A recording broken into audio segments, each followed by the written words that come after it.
2 balls, 2 strikes. Runner at second in the pitch. And a liner out toward left center field. That's going to drop for a hit. The Phillies win it here in the bottom of the 10th inning.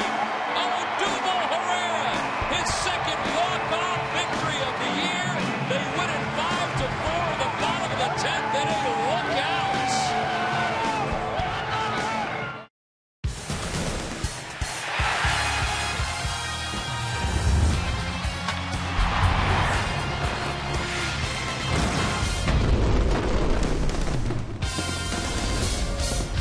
He may not be in the starting lineup again today, but Odubel Herrera said just like Wednesday, he will be ready if Pete Mackanin calls on him at the end of the game to pinch hit or be a defensive replacement. It's his first look at Wrigley Field. It's game 1 between the Phils and the Chicago Cubs. Phillies coming off a very fruitful homestand in which they were 5-1. They were shut out in their only loss, but they still picked up 27 runs. So counting the victories, that's over 5 runs per game.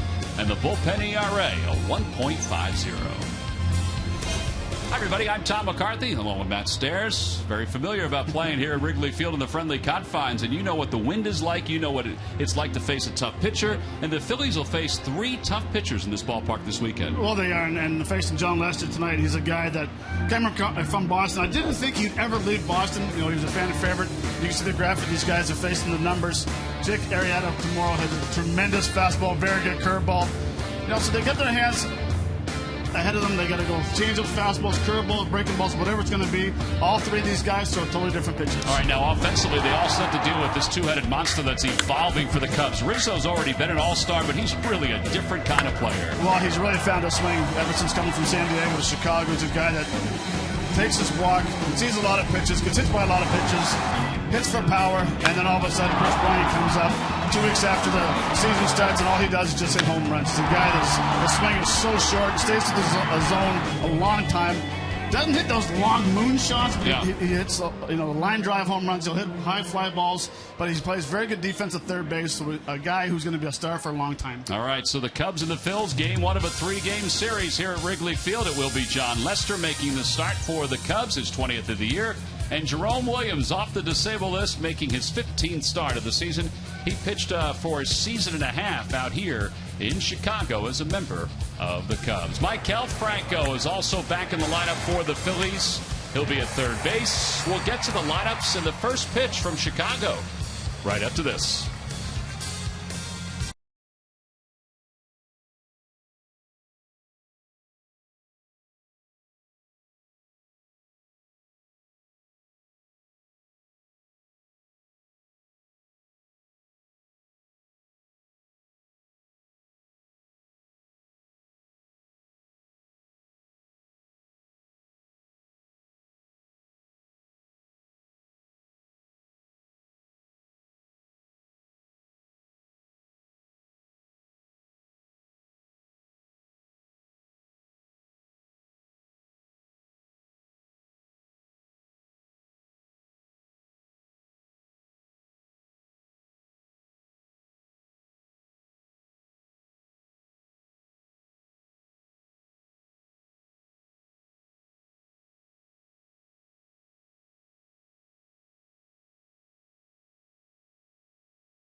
That's the ordinance. They have to play a day game. Gary Maddox, before the ball game, settling into the Phillies dugout.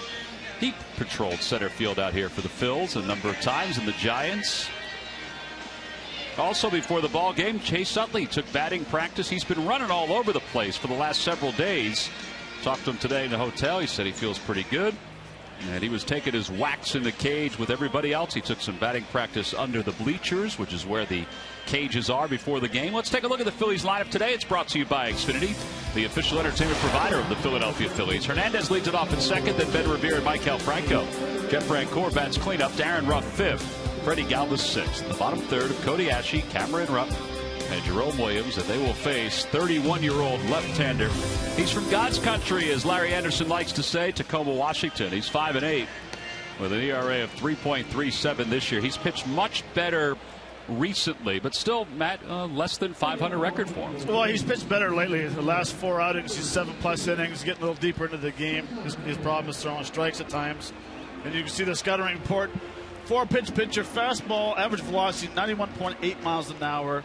And he averages 16.1 pitches per inning. So he needs to get that down so he can go deeper into the game, which he has done the last 4 games. Yeah, last outing he took a no-hitter into the 8th inning until A.J. Pierzynski broke it up. But there's also another storyline to that. So he has been a red-hot pitcher. Cesar Hernandez will lead things off. Hernandez 4 for 21 on the homestand.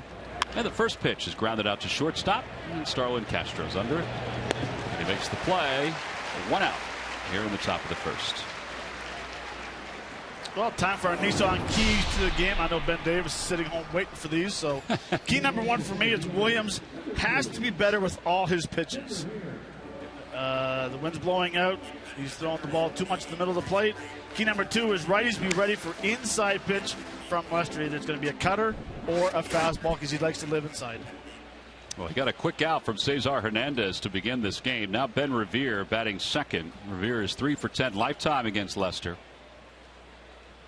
First pitch is just below the knees, and it's 1 ball and no strikes. The number 2 spot in the Phillies order has been drastically better than the number 2 spot last year. Now, a lot of that is not Ben Revere. He's been batting leadoff most of the time. It's been Cesar Hernandez in a lot of ways, and Freddie Galvis before. Last year, the Phillies' number 2 hitter hit well below 250. This year, 282 with an on-base percentage of 340. Now, that's good. Right. Now, the issues are, can they get that to be consistent, and can 3 and 4 drive the number 2 hitter in? That's the big deal. Chopper back over the mound. This will be a tough play. Russell's got it. He won't get him. He just didn't put enough on that throw. So an infield hit. Ben Revere's aboard. What's the old saying? Speed kills. I like that Ben's been doing very well. He's been getting hot. Continue being hot in the second half because he's putting the ball on the ground. He's staying out of the air.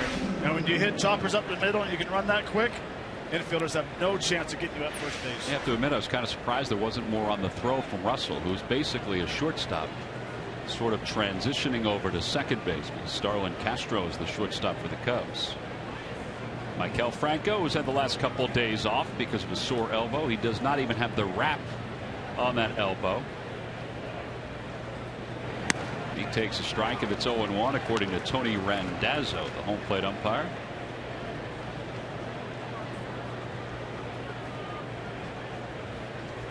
Now, Ben Revere's got a good-sized lead over at first base. It's much larger than what you would normally see for a base runner against a left-handed pitcher. And he goes. The pitch is outside. Ross's throw is high, and Revere is safe. The ball goes off the glove of Russell. It'll be stolen base number 23 for Ben Revere. Now, the reason why the lead is so big is because John Lester does not throw over to first base. I mean, he has a couple times this year. He just doesn't throw over to first. Yeah, he doesn't feel comfortable throwing over there on. That's a tough slide right there. Let's see, the wacky slide. Buckles right there, and he beat it by nose. He was lucky he didn't hurt himself. No, he's lucky that Castro backed up the play, didn't allow him to get to third base. Kids at home, that's not how we slide. We don't want to slide. You might want to go into the pool that way, but you don't want to slide that way. 1 ball, 1 strike to Franco.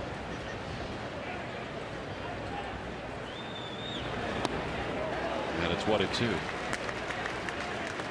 Tony Randazzo, we mentioned, is behind home plate this afternoon. Phil Cuzzy's over at first.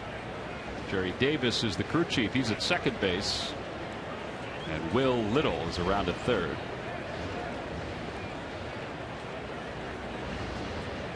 Very good crew.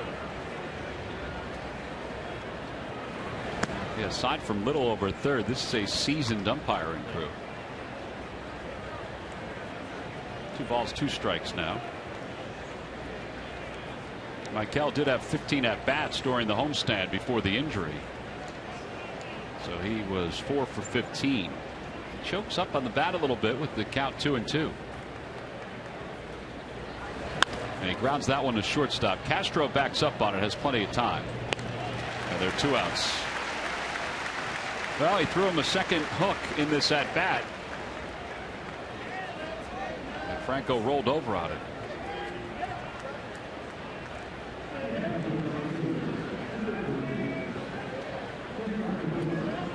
Jeff Redcore is now the batter.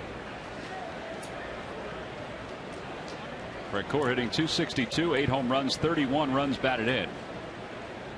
He only had 7 at bats during the homestand, but he was 5 for 7. See if he can get Revere home from second base to give the Phils an early lead. And he popped it up right side. Addison Russell shading his eyes from the sun. And he makes the catch. That happens a lot here at Wrigley Field.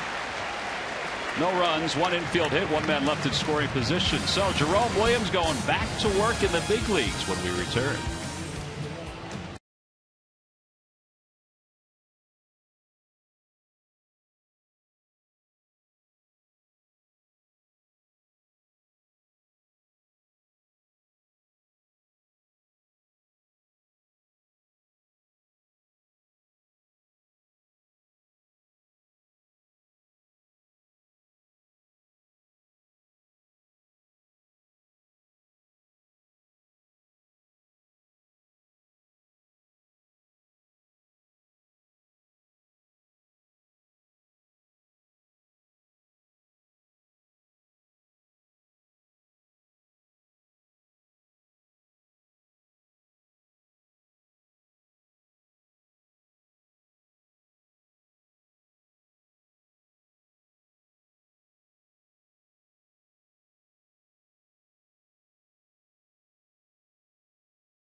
It's brought to you by Xfinity, the official entertainment provider of the Philadelphia Phillies. Fowler, Bryant, and Rizzo, followed by Soler, Coughlin, and Castro. The bottom third of Ross, Lester. He can't hit, but they've got him batting 8th. And Addison Russell will bat 9th. Joe Maddon's done that for a long time when he plays at National League games. They'll face Jerome Williams. Williams making his first start in the big league since the 16th of June when he did a full-blown split at home plate and hurt his hamstring. Numbers are not great. 3-7 with an ERA of 6.43. Well, Jerome needs to get back to where you see the scouting report. He needs to get first pitch strikes. It's a 4-pitch pitcher, fastball, cutter, change, curve, average fastball 90 miles an hour, and just like Lester, he averages just over 16 pitches per inning. First batter is Dexter Fowler, who grounds one back toward the middle. They better hurry. Hernandez has it, flips quickly in time. Excellent play by Cesar Hernandez. And there's one away. I got to believe both pitchers are very happy of having Hernandez and Fowler swing at the first pitch. Cesar Hernandez making a very nice play up the middle with a strong throw behind it. Ball doesn't stay in the glove very long. The exchange is very nice, very accurate. Freddie Galvis' reaction, field goal. He loves it. Field goal was good. That was a really good play. Very nice. So 1 out. Chris Bryant's coming up. How about this kid? 258, 12 homers, and 54 runs batted in. And he takes strike 1. It's 0-1.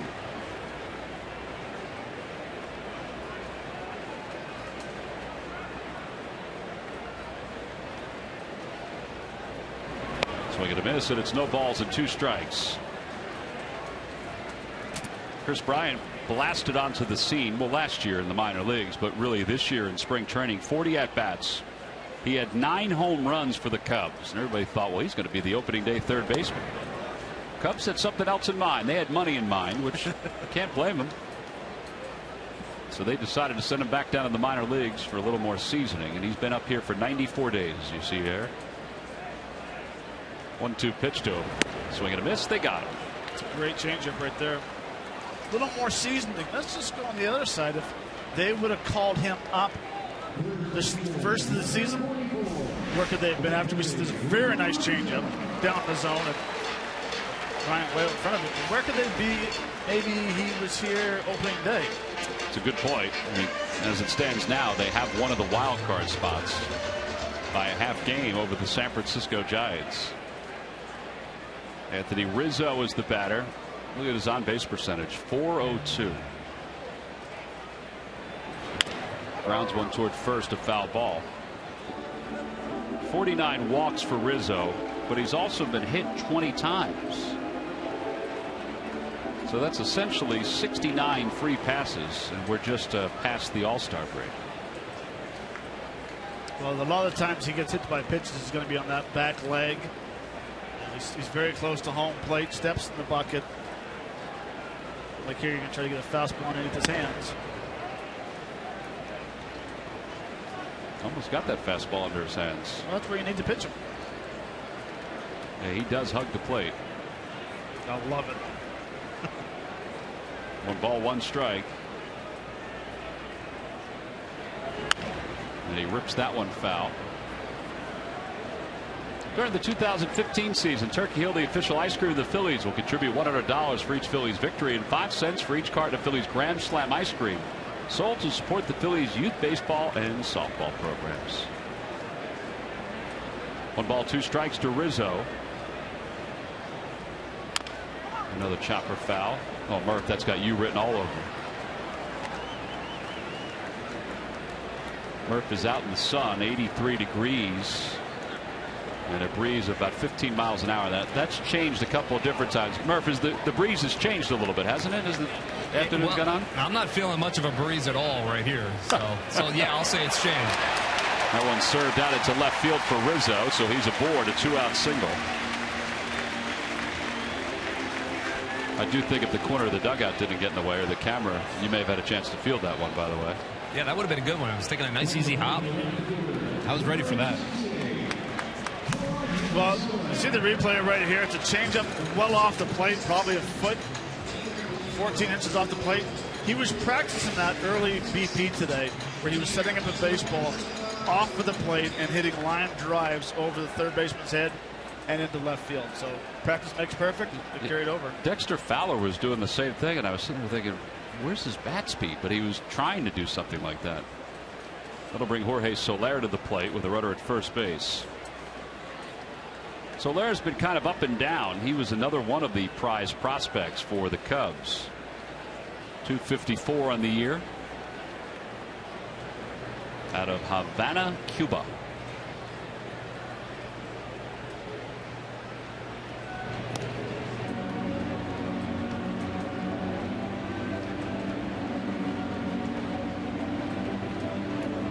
Wearing that old baseball number 68. Time you ever saw somebody wear that high a number is in the movies. Swing and a miss, 0-1.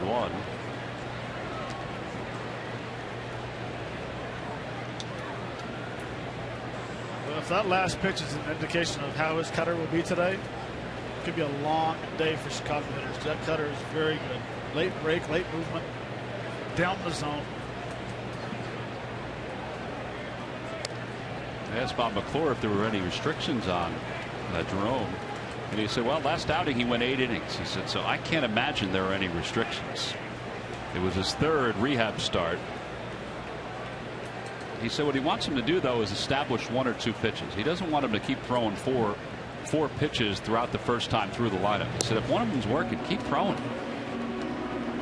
He said he thinks that Jerome gets in trouble when he's trying to get the feel of all of his pitches early. Which kind of makes sense. You know, if the fastball's working and it's moving, or the changeup's working, stick with that, and then eventually mix in the other ones. That one's tapped foul, 1-2. Well, I think that's why, you know, of course, we get the charts and all the percentages. And his fastball's 51.9%. His cutter's 21.1%, which I have no problems with, because right now he's close to 80% throwing something hard. Right. You know, and his curveball's only been down 5% this year. You know, it's a changeup, so he's been working in the curveball once in a while, but establishing the fastball and the cutter. Down at 8 and 2 balls, 2 strikes.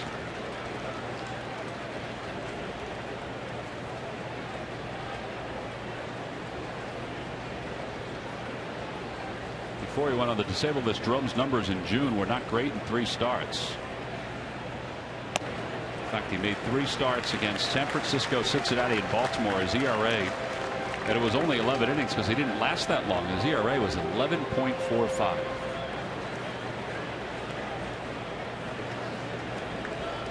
Chris Coghlan waits on deck.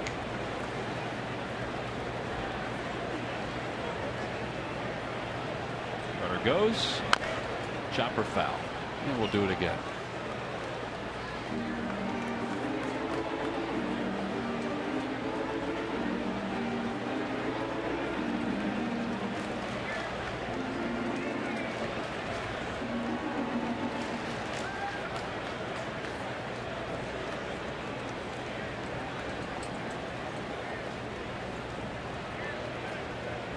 Runner goes again. The 3-2 pitch over to third. Flag down by Maikel Franco, and the arm looks just fine. The side is retired, no runs, 1 hit, and 1 man left. We have played our first inning here at Wrigley Field. We'll go to the second.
Weekend at Citizens Bank Park. It's a 4-game series against the Braves. Technically, Toyota Alumni Weekend begins Friday when Pat Burrell will be inducted into the Phillies Wall of Fame. It wraps up on Sunday the 2nd at 1:35. Phillies Wall of Fame Fathead, free to all fans. Get your tickets by going to Phillies.com.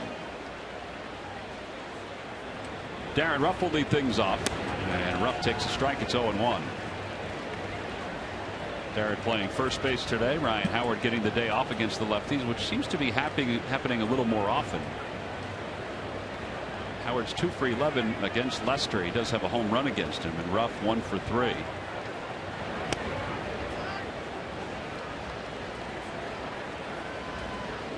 John Lester has never been the easiest cat for the Phillies to handle. It doesn't matter who's in the lineup. 1 ball, 1 strike. And that one's lined over the head of the third baseman foul into the Cubs den. Jason Mott. I don't know what Lester Strode did to deserve that, but He did something.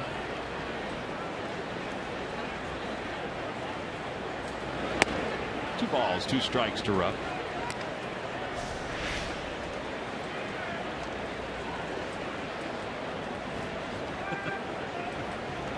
What is a character? Oh, he's a character. He was yelling today during BP. It was hysterical. And Ruff lines one into left field, a base hit. Second hit for the Phils. So they've got a batter aboard. Well, Murph, it would be nice to push some runs across the plate early against John Lester, because it just doesn't seem to happen when the Phillies face him. You're exactly right, Tom. You know, you guys, you look at the numbers, and Matt, you talked about it right at the top of the program. You look at the numbers that John Lester has put up this year, and you say to yourself, oh, he's not having that great of a year, 5-8 with an ERA of about 3.3 something. But if you look at his last 7 starts, he has really started to turn things on. And Tom, as you mentioned, against the Phillies, well, he has just been flat out dominant in his career against the Phillies. 5 starts in his career. 4-0 with an ERA of 1.59. In fact, if you take the entire Phillies roster and you take a look at their batting average against John Lester lifetime, how about 164? So he has had a lot of success against the Phils. So a couple early hits and an early run or two would certainly be a welcome sight for the guys visiting here at Wrigley Field today. Yeah, Chris Coughlin's able to flag that one down for the first out. It is true. Well, you take a look at some of the other things that he's done. His earned run average 1.59 against the Phillies, which is second in Major League Baseball among active pitchers. But here's the other thing, his whip, and this probably tells the story, which is walks, hits per innings pitch. It's under 1. I mean, that just, you know, the Phillies have had 2 base runners in the first 2 innings, so that'll bring it up a little bit, but it's under 1. You don't often see a whip under 1. No, you don't. And you know, let's go back when he faced it before. He was throwing much harder as well. He was probably throwing in the mid-90s, which makes it very tough having that. I find that over the last couple of years, his cutter has been getting bigger and bigger. Seems like he's getting around it more instead of having that, what we call the lane changer, late break underneath the right-handed hitter's hands. Yeah, I think his cutter used to be more like Al Leiter's cutter. Yes. But it's not anymore. And Leiter's cutter was really good for a long time. I'm with you. You mentioned during the Open, you know, he began his career with the Red Sox, went to the A's last year.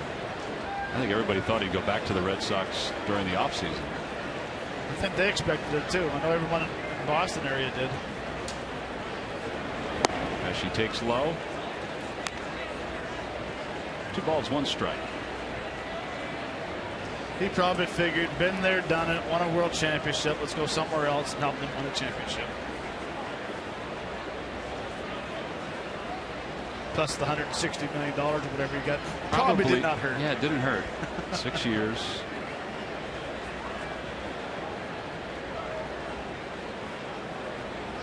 Probably the last contract he'll sign. Long contract he'll sign. As Ashley fouls it back, it's 2-2. The Lucky McDonald's Phillies home run jackpot contestant is Regina Dvorak of Morgantown. Phillies hit a home run in today's ball game, and Regina will win $400.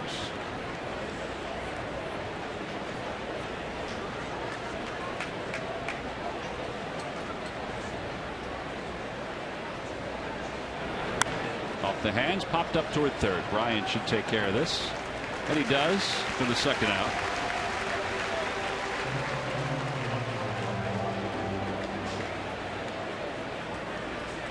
A shame to waste a leadoff base hit, but Rupp is still over at first.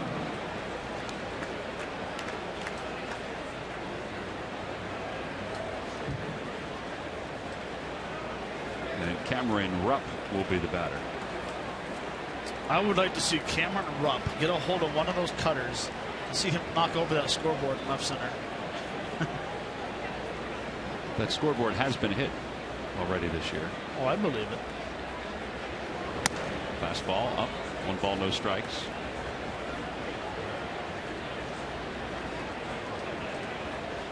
So they put the netting on during batting practice. That's because Chris Bryant has been traditionally hitting it, or randomly hitting it. He's also hit it during a game. Arrieta, was he hitting it too? like a joke. Really? In early BP as the pitchers were hitting it right off the beak.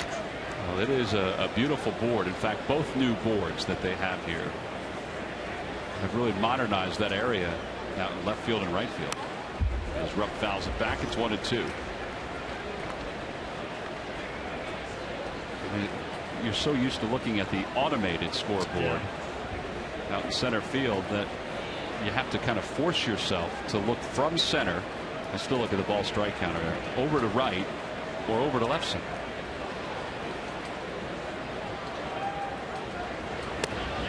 On the inside corner, strike 3 called, so first strikeout for Lester. Phillies do get another base hit, their second one of the game. They leave one.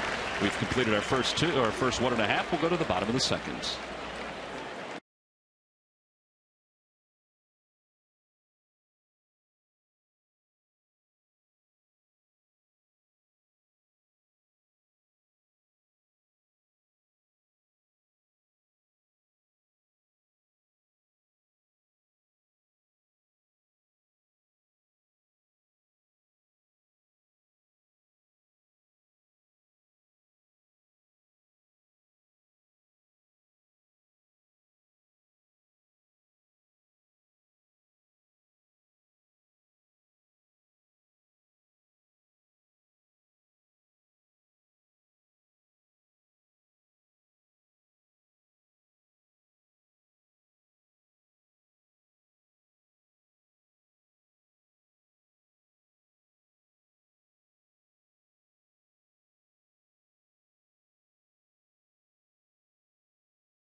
What Phillies news happens, experience counts. Fowles Phillies insider Jim Salisbury, the best source for total 24/7 Phillies coverage, only on Comcast Sportsnet. Yeah, we're getting closer to the trade deadline, so you're going to have to keep an eye on what Jim is writing on csnphilly.com and keep up to date on what the moves might be, not only for the Phils but also around baseball. Jim also said that his garden is overrun with tomatoes, so if anybody wants any tomatoes, he's got some. You can just email him for him. He'll ship them out. Well, as always, particularly when it's a weekend, there are a lot of Phillies fans that have come out to Chicago, and why not? It is one of the best places to be, one of the best cities to come to in the summer. In the winter also, but you need a big heavy jacket.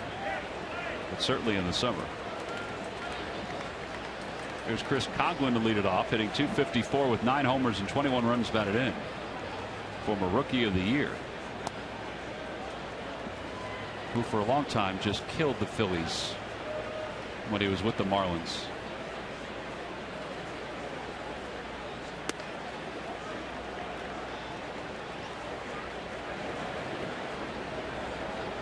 Two balls, no strikes to Coghlan. Outside, 3-0.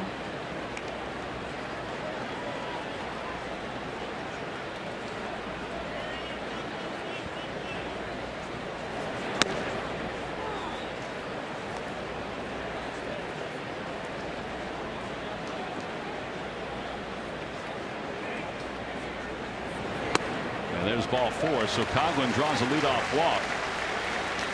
20th walk of the season in 71 innings for Jerome Williams. Well, surprisingly, Wrigley Field, when you talk about ballpark factors, is a pitcher's park this year. At least that's the way it's playing.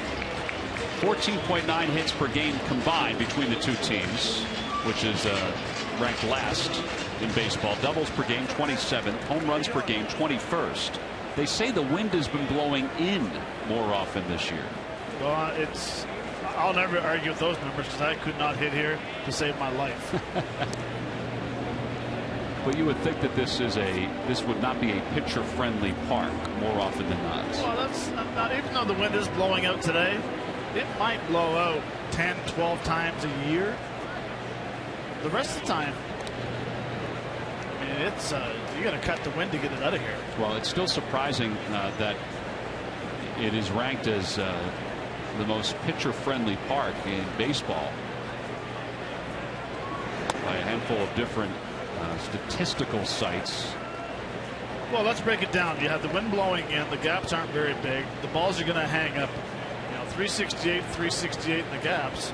So when the wind's blowing in, the left field, right field don't have to run very far to catch the ball that's hanging up in the wind. True. You're not going to get a lot of dinkers that land in front of the outfielders because you're not playing so deep. So there's a lot of things when the wind's blowing in that it is very tough to hit. Yeah. The infield grass is slow. See, 353 down the right field line, 355 down the left field line. Cubs have 32 home runs here at home and 49 on the road. So there's 17 less. I mean, and this is a home run hitting team. At least you would think they are. They're middle of the pack in the National League. That's because of the numbers here at home. I don't know. I was surprised by that just because, to me, I would look at this more often than not as a hitter-friendly ball. When the wind is blowing out, sure. I would agree. Another throw over to first, and Coghlan is back without a tag. Jerome has fallen behind 2 balls and 1 strike to Starlin Castro. Runner goes. Pitch is hit towards shortstop. Galvis has got it. He wanted to play at second base, of course. Boy, Freddie fortunately recognized that that ball was coming toward him because he was headed toward the second base bag. Yeah, he was. I mean, he was going in. It's kind of interesting to see who was covering on a hit run. It looked like Cesar was covering. Or holding his ground as Freddie Galvis was covering and recognized the ball coming off the bat.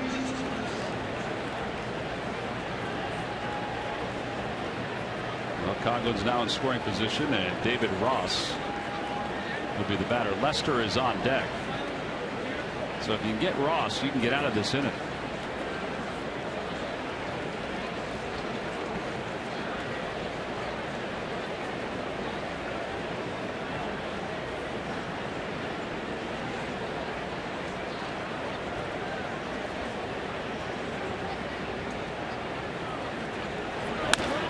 Out towards short again on 1 hop. Spinning and sliding is Galvis. He braced himself and makes a fine play for the second out of the second inning. And that'll bring the light hitting, and this is an understatement, John Lester to the plate. You don't like his 0-27? We see a very nice play by Freddie Galvis going to his left. Seems like we see that a lot of times. He makes that play, and it seems like it happens to a lot of catchers. Gets up, makes a very strong throw. Get used to seeing that play over and over. Well, as Matt said, Lester hitting 0-27. He had gone 0 for his first 66 as a hitter before getting his first hit. That broke the major league record. The major league record was originally set by Joey Hamilton, who had gone 0 for 57 before his first hit. Runner goes to third. Pitch is swung on and missed. The throw to third. Oh, man. Thankfully, Michael Franco was able to go up the ladder to get it. Matt, you know better than I do, but I think you worry about the hitter right now. Yeah, you do. If he wants to steal third base, go right ahead. The last thing you want to do is have a catcher hitting, and all of a sudden, you watch the jump. He gets a tremendous jump. Now all of a sudden, you get everyone moving around. You got to try to force the throw into third base. If you throw it away and a run scored. Well, there you go. They get out of the inning by striking out Lester. Second strikeout for Williams. Nice changeup to finish it up. No runs, no hits, 1 man left. We'll go to the third. Phillies nothing, Cubs nothing.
Go to the fan section for all the information, and please submit your answer on the subject line.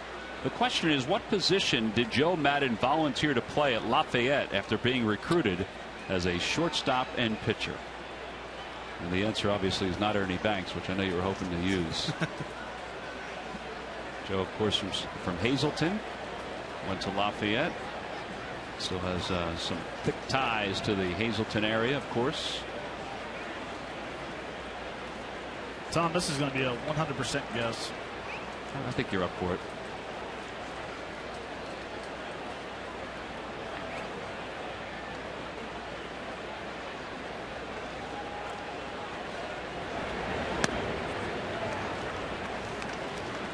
Jerome Williams will lead things off. Williams takes a strike, so it's no balls in one strike. Both teams have been able to get some base runners in the first couple of innings.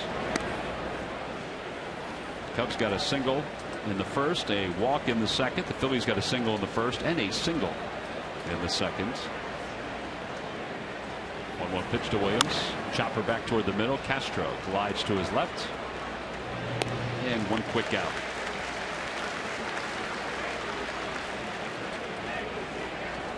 Once the teams get a base runner, though, they're combined 0 for 9 with men on base. Here's Cesar, who swung at the first pitch his first time up, so he's 0 for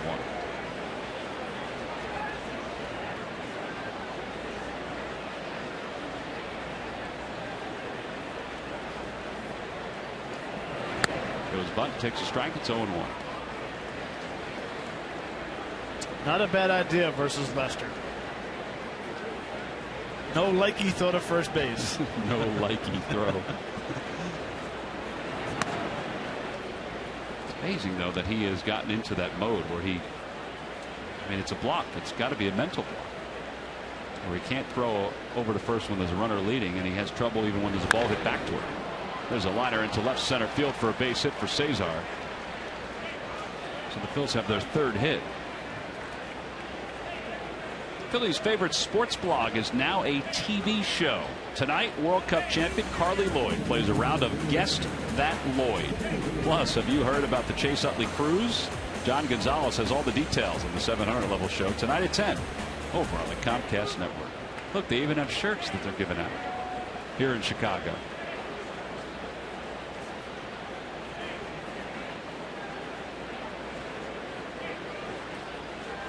There's Ben. Ben reached on an infield hit his first time up.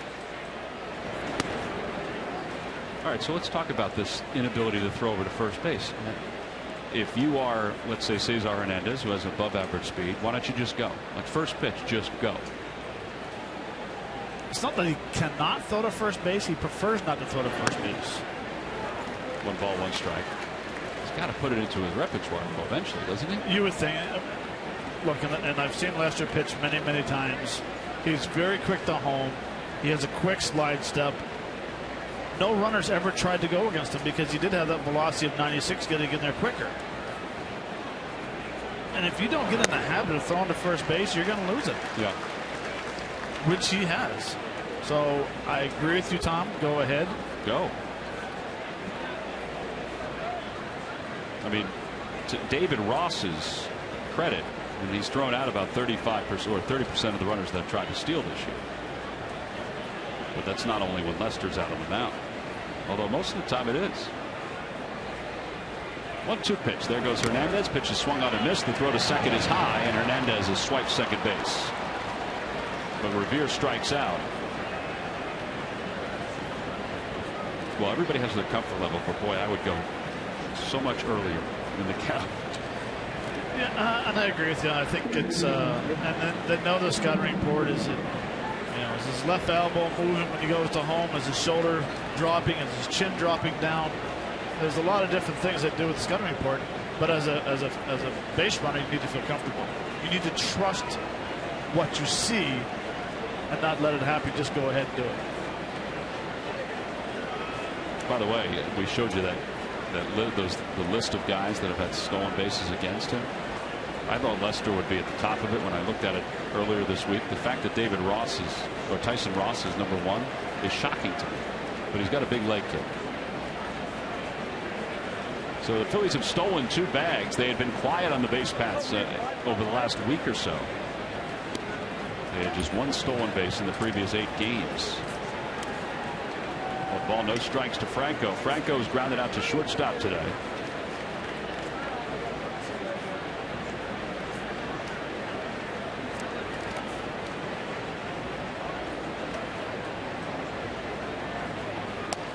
They throw behind the runner. Hernandez is way off the bag. Oh, boy. Another base running mistake for the Phils. They've had more than their share here in 2015.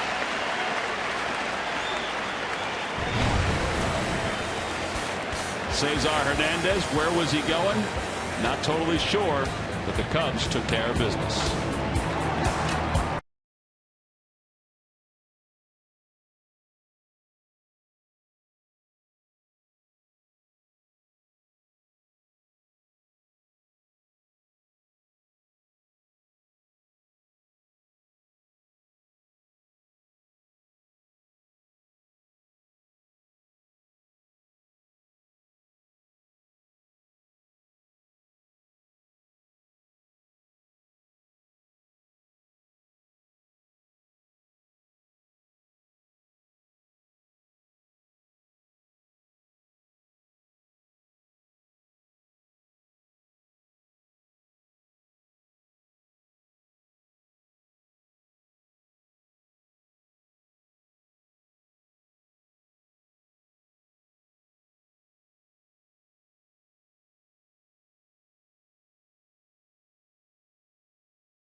Double the love it at McDonald's with a double cheeseburger and small fry for just $2.50. McDonald's, I'm loving it. And buy Nissan. Choose Nissan today for great offers on our most exciting lineup ever. Shop Nissan.com.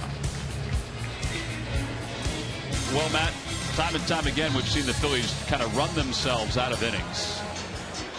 Once is okay, I guess. Twice, but that's got to be a half a dozen times, if not more, this year. Yeah.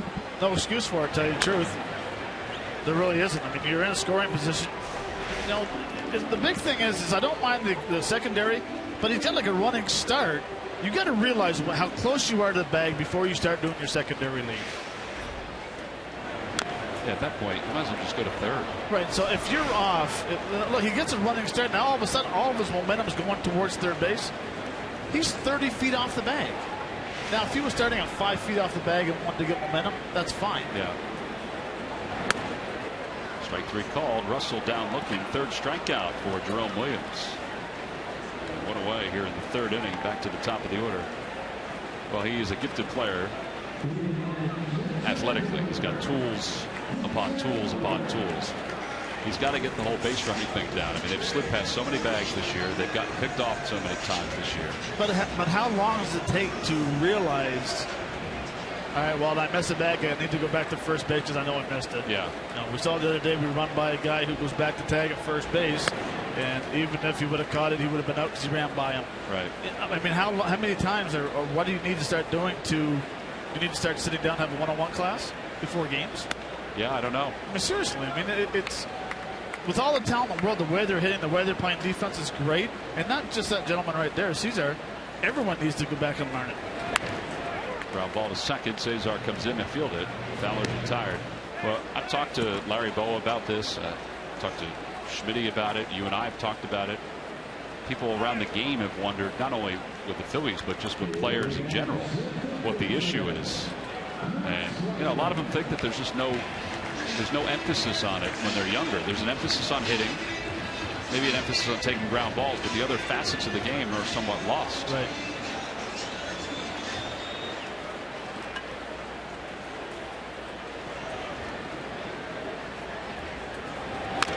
outs. Bryant fouls it off. That's 11 strikes now in the last 12 pitches for Jerome.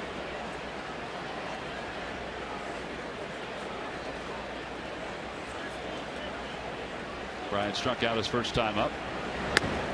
Inside. 1 ball, 1 strike. And to make one last note about it, I would like to ask him, what were you thinking in that situation? What was your intentions of trying to get a big secondary lead? Did he see something that only he saw? Did you plan on going and you froze and you weren't going to go, which is not the case? Bottom line is you need to know how far you off before you take your secondary lead. Swing and a miss. And it's 2 balls, 2 strikes to Bryant. Jerome 3 strikeouts so far, 1 walk. He's allowed 1 hit.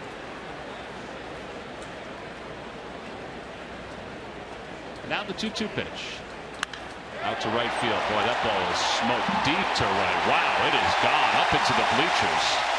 Opposite field home run for Bryant, his 13th of the year. And the Cubs take a 1-0 lead.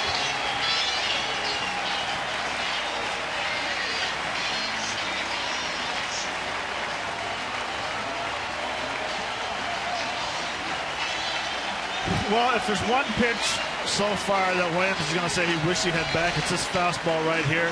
Too much middle of the plate. He's throwing very good cutters to him. And we talked about the short swing that he has and how the ball jumps off his bat. Cutters have made him look silly. Changeups have made him look silly. They kind of acting like they're surprised that was a home run. They kind of acted like they called it or something. Well, 1-0 Chicago. And Anthony Rizzo chops the first pitch foul into the Phillies dugout. It's 0-1. Yeah, that really is the worst pitch that he's thrown today. Yeah, Out over the plate. That is a mile-high pop-up. Cameron Rupp is under it. Galvis is coming to help, and Freddie's there to make the basket catch, thankfully. And the side is retired. That was a very athletic catch. So the Cubs get just their 3rd home run in their last 9 home games. They take a 1-0 lead as we go to the 4th.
Their Jet Intelligent Toner cartridges print up to 1/3 more pages. Get yours from who? But W.B. Mason today and experience the difference. Nobody beats W.B. on HP. Well, with Matt Stairs and Greg Murphy, I'm Tom McCarthy. It looks like it's sold out Wrigley Field. Rooftops are packed. Seats are all jammed up here. Game 1 of a 3-game series on a Friday afternoon. And Maikel Franco, who was up when Cesar was picked off second, will start things off in the 4th.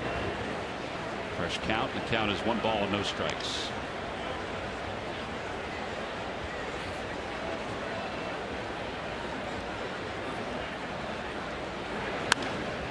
Franco lifts it foul off to the right. for the camera well and high first. And it's 1 ball and 1 strike.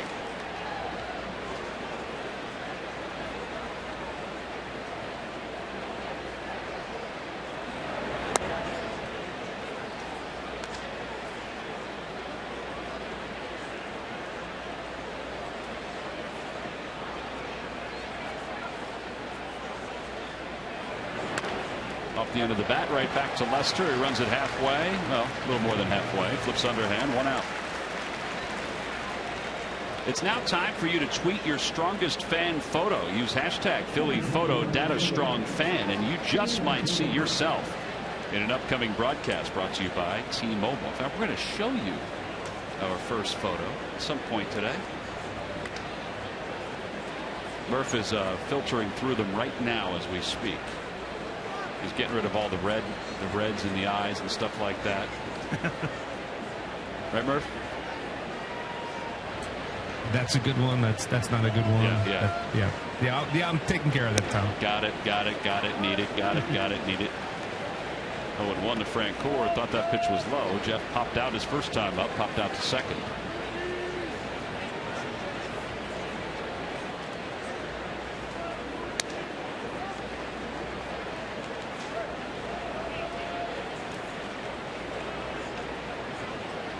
Is a rare changeup that you'll see from Lester.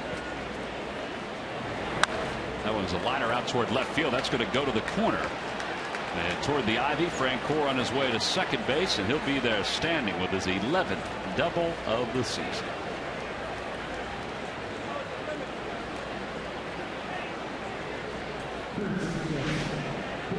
Nice swing. Gets the pitch inside. Supposed to be a cutter well inside. It doesn't get in there.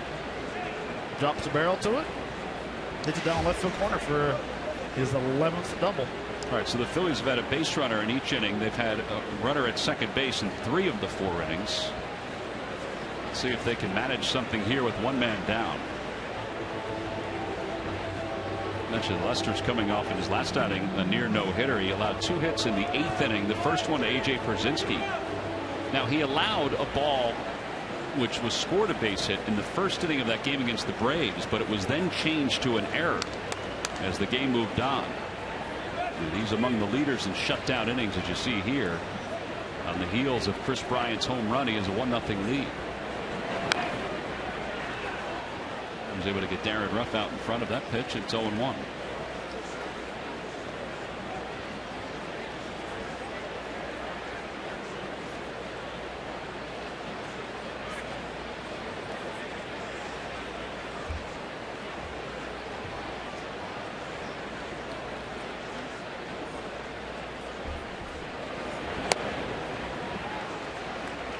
And the shutdown inning is so important. I think a lot of people talk about the whip and the WAR and yada yada yada. The shutdown innings to me are an area where it just kills the momentum of another team.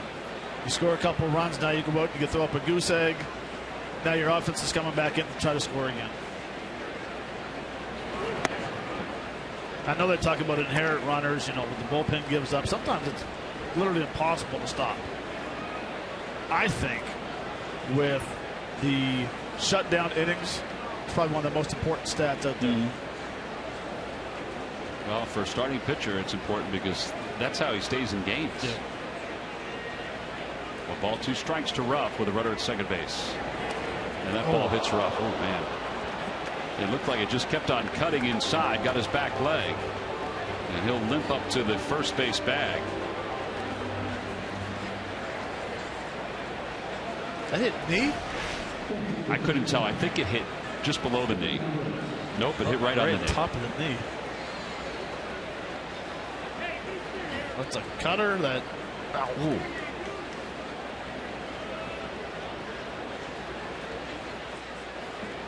Take a listen.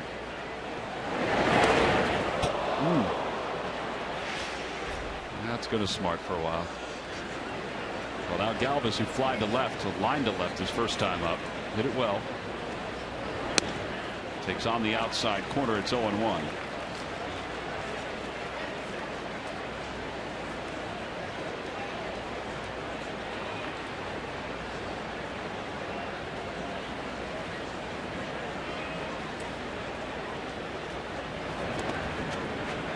play by Ross, and it's 1 ball, 1 strike.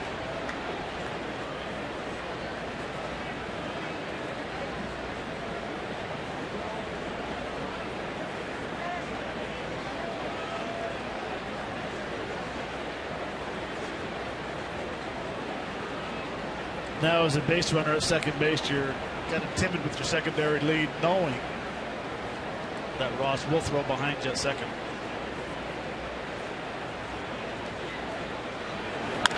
Over toward the hole. That'll sneak into left field. A base hit. Francoeur's around third. Heading home. Coghlan's throw to the plate is in time.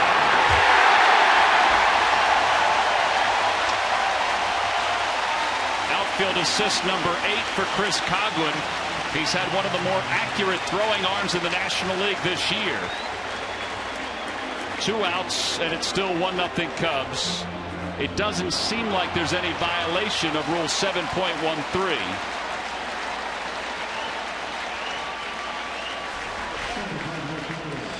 Well, Freddie doesn't hit it hard. Hits a little top spin through the hole. You can see that French is just getting to third base. Coghlan comes up, throws a perfect 1-hop strike to home plate. Yeah, we mentioned there's no violation because it looked like he did give the backside to Francoeur. There was a lane. I mean, he was on the line, but there was a lane. Apparently that lane is really, really big nowadays. Yeah. So 2 outs, runners on first and second for Ashe. And a curveball that drops in. It's 0-1.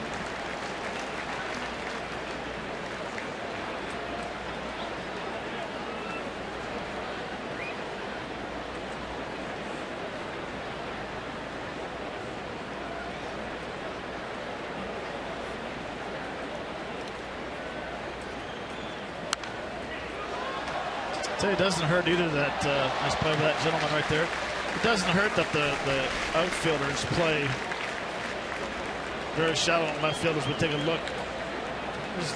Right there, that's where there's a lot of plate there. Yeah, no, he definitely had a lane to try to get to the plate. Although the rule is becoming more and more ambiguous, it seems. That one looked like it was right on. 0-2 pitch to Ashe. Come on back, boys. Come on back.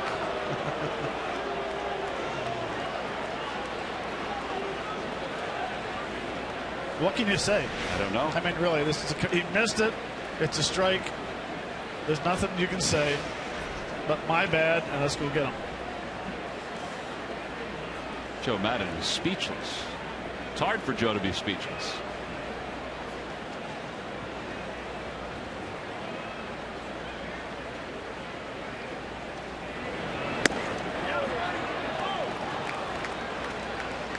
Two balls and 2 strikes. Fans are going to be on Tony Randazzo, even though he's been pretty good with a strike zone. Lester's asking what the count is. He says 2-2. That board out in center field is rarely wrong when we're here. I mean, it's rarely wrong. I don't know who does it, but they do it really well. 2-2 pitch. Out towards center field. Pretty well hit. Fowler's going back. His back to the infield. It is off the top of the wall. 2 runs will score. And Cody Ashe with a 2-run double. Towering shot to center field, and the Phillies take the lead. And yeah, that ball that was not called a strike is going to come back and haunt the Cubs, at least here in the 4th inning.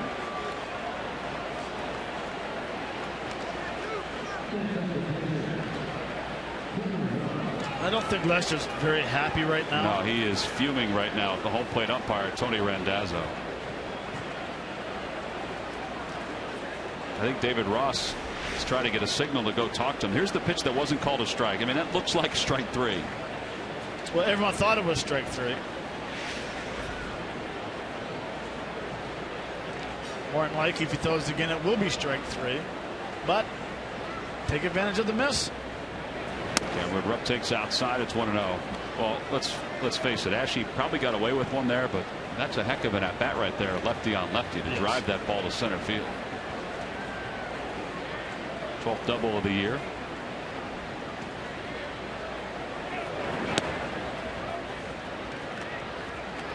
Yeah, Lester's honked right now.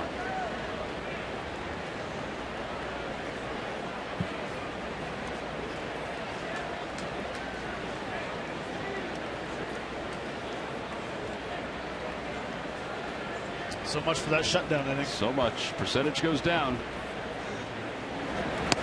Inside, 3-0. I think he wanted that one too.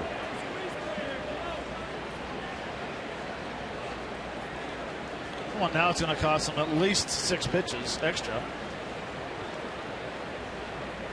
Probably more.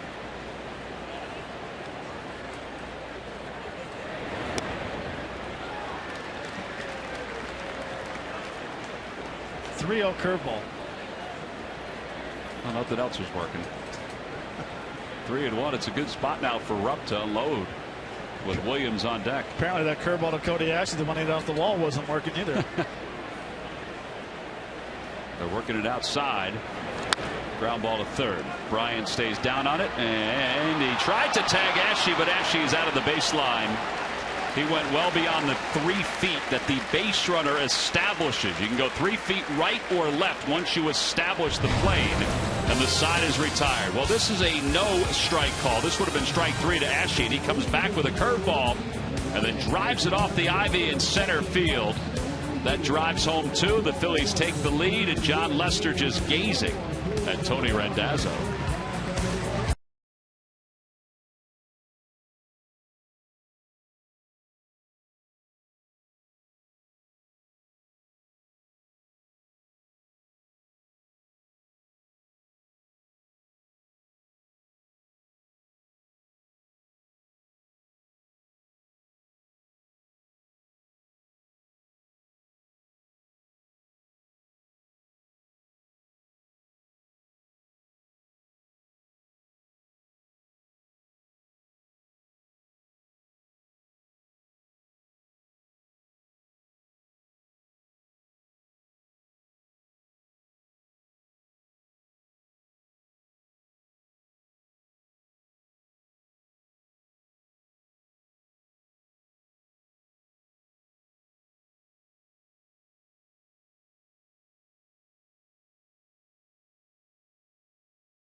ChevyDealer.com and by Jefferson, where health is all we do. Call 1-800-JEFF now or visit jefferson.edu. 2-1. Phillies on top of a 2-run double by Cody Ashley. And let's see now if Jerome Williams can put together one of those shutdown innings. Jorge Soler, Chris Coghlan, Starlin Castro to lead it off. Soler grounded out to third. Nice play to his left by Franco his first time up, and he boops one into left center field to start the bottom of the 4th.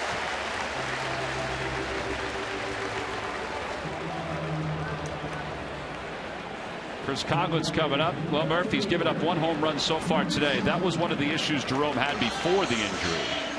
Yeah, the long ball has been a problem for Jerome Williams this year. If you just look at the numbers, you look at his first 10 starts, he allowed 8 home runs, and he got off to a pretty good start in this season. But then when it all started to fall apart in his last, well, now 5 starts, 7 home runs in those last 5 starts. That is way too many. And, you know, the ERA you talked about in his last couple starts up over 11 in those final 3 starts before he got hurt. So the long ball has been a problem. He's been victimized 1 time already today. He's going to try and limit that. But, you know, it was interesting often hear you guys talk about the fact that this is more of a pitcher-friendly park now. You think of Wrigley Field, and you think of nightmares for the starting pitcher with home runs flying out left and right. And, so that it's certainly good news that it's playing much larger nowadays for Jerome Williams. But when he makes a mistake, he seems to be getting hit hard, and opposing players are taking advantage of that, so he's got to limit those mistakes.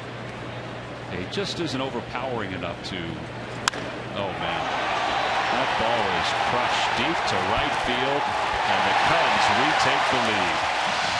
Well, Murph right on cue. 2-run home run for Coghlan, his 10th of the year. You want to talk about a wheelhouse. It's usually down and into a left-hander. Well, that was right in the path of the bat for Chris Coghlan. Looks like it's supposed to be a cutter inside or a four-seam inside, and just came back out over the plate. Once again, foot down early. Drove it to right field, and they absolutely crushed that. That's loud.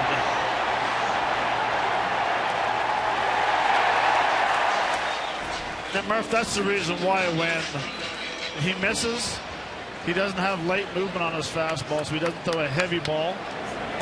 And that's why he gives up a lot of home runs, because it just doesn't have that velocity behind it. Like the cutter, the slider, the change, and the curve, all that he's giving home runs up on. What he's missing, you throw a good two-seamer, it's hard to hit because of the late movement. Yeah.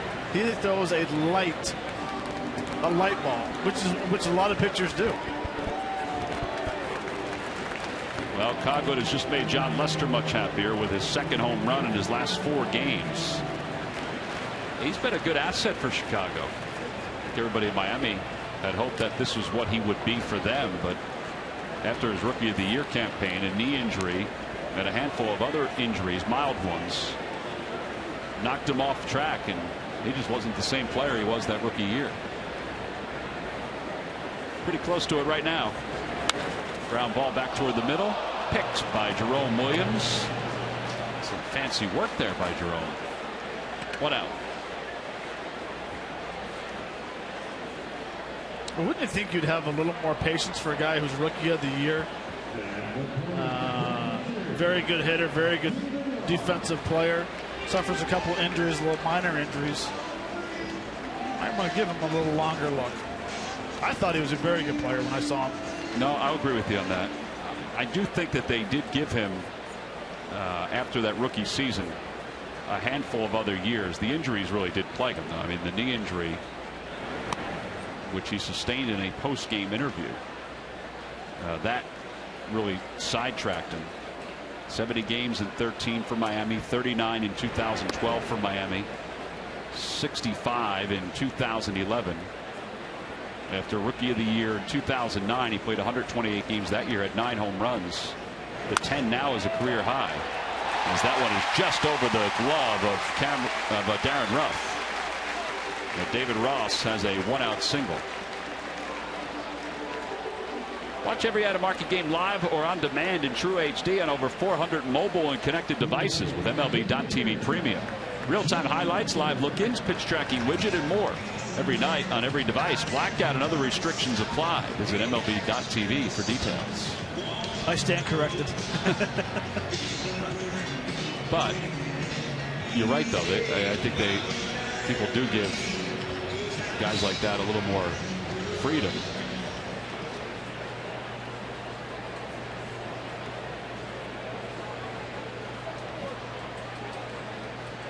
Lester squares, bunts at it, misses, and it's 0-1.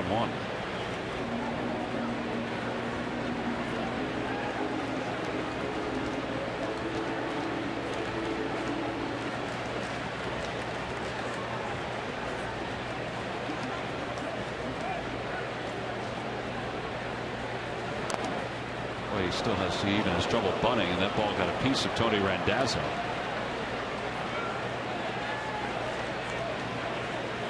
He's calling the athletic trainer out to check him out. I think it hit him right under the mask and may have clipped the throat. Says he's okay.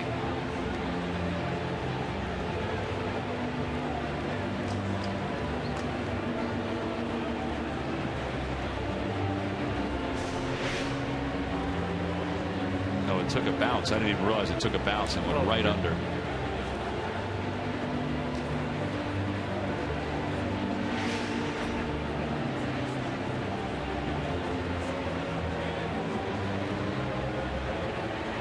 Tony says he's okay.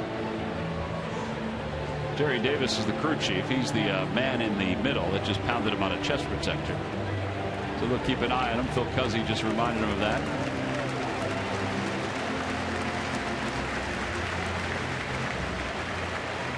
No balls, 2 strikes to Lester.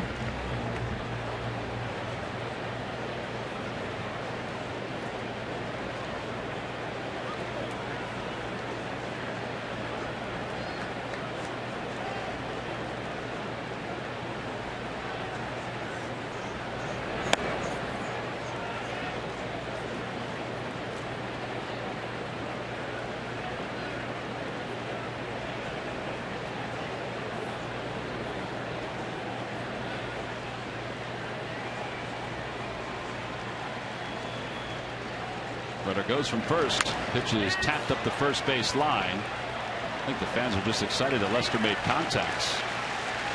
It's almost as good as a sacrifice. 3 unassisted. Runner at second base now for Addison Russell.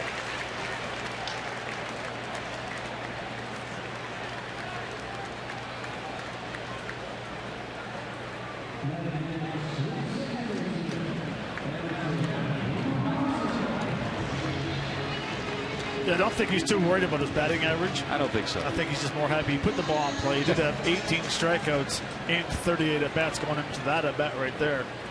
But he did his job. Well, actually, the guy he would have stole second base very easily too, though. Now Russell waves at the first pitch. Addison Russell may one day in the very near future be the Cubs starting shortstop. The A's traded him to the Cubs last year in the Jeff Samardzija deal. Shocking that they would give up Russell for Samardzija, a player who was basically a rental.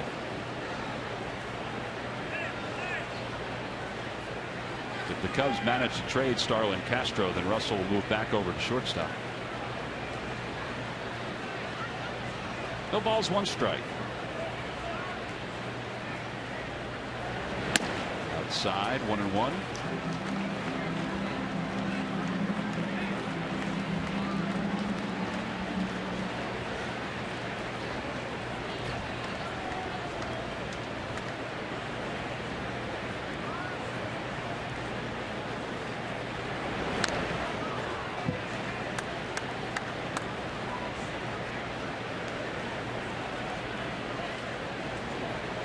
Well, the 2 mistakes that Jerome Williams has made so far, fastballs into a lefty, 1 to a right-hander away, Bryant and Coughlin. Everything else, the cutter, the changeup has been very good. I would agree with that. Hasn't thrown a curveball yet. Throws another cutter, and it's fouled back to the screen. It remains 1-2.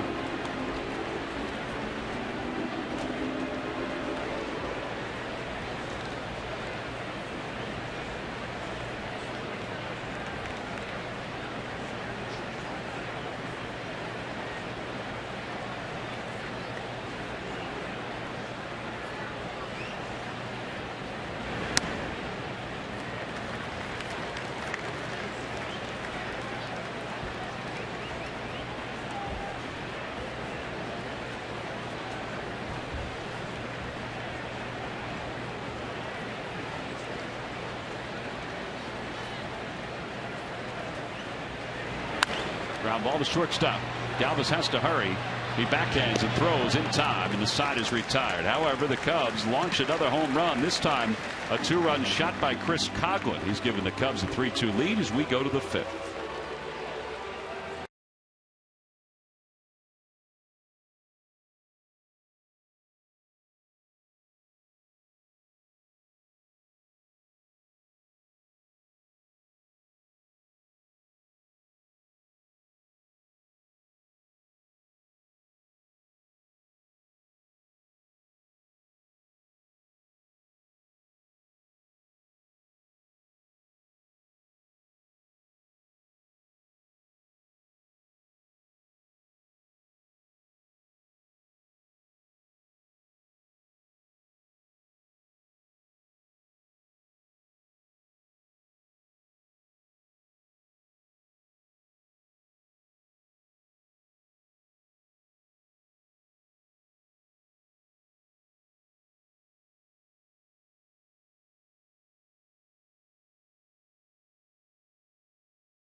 Answer. All right, Matt, here we go. What position did Joe Maddon volunteer to play at Lafayette after being recruited as a shortstop and a pitcher? Well, he's not tall enough for first. Doesn't look fast enough for I want to say catcher. Catcher is correct. Log back on to Phillies.com to find out if you're the winner of a Phillies prize pack. Joe Maddon, 7 seasons with the Rays. He was better than 500 with a payroll that was than less than most. 2 division titles. Manager of the year 2 different times. And this year with the Cubs has led them to a 51-43 record. And currently a half game ahead of the San Francisco Giants for the final wild card spot in the National League.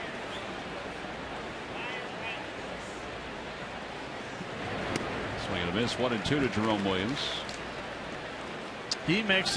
Joe makes it very comfortable for the players. He still has that travel thing where getaway day, depending on where they go, they gotta dress up in some strange outfit. Well, if they go to Toronto, they got to dress up as a hockey team. They pick hockey jerseys. If they go to Texas, they got to dress up as Cowboys. I mean, he does a lot of different things. He has fun. You never played for him like when he was coach or anything like that, right? No, I did not play. Because he was only with the Angels basically as one of their coaches before he went to the Rays. Yeah, so those weren't 2 of your 19 teams. No. Here's Cesar, and Cesar bunts toward third. It just dies in the grass. And David Ross makes a fantastic play. 2-3 on the putout. And there are 2 outs. He's been involved today. Picked off a runner at second base. Was able to get Jeff Francoeur at the plate and now get Cesar Hernandez at first. If that bunt goes another foot, he's safe. But David Ross comes up, does the proper thing. Not doing the 360 and throwing a hose to first base. Another foot, 6 inches, he's safe.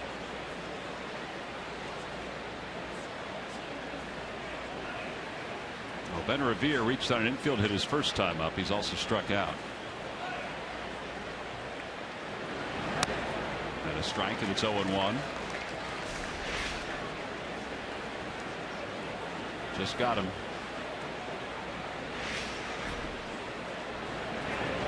Third ball.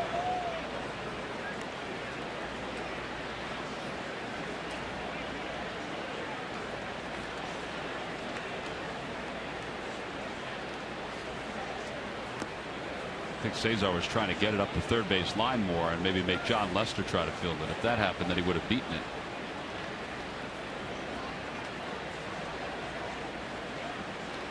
It's 2-1 to Ben Revere. And he fouls it back to the netting. 2-2.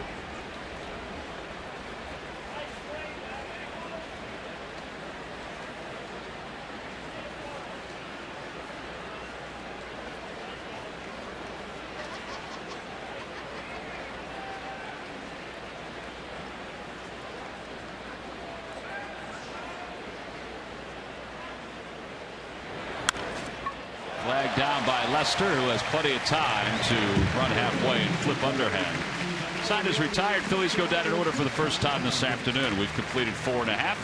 On to the bottom of the 5th inning. Jerome Williams go back to work against the top of the order.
FBI League has been teaching kids how to play the game since 1989. Donate a baseball glove or two to the next generation of baseball greats at the Citizens Bank kiosk at Citizens Bank Park. At Citizens Bank, we want to help you bank better.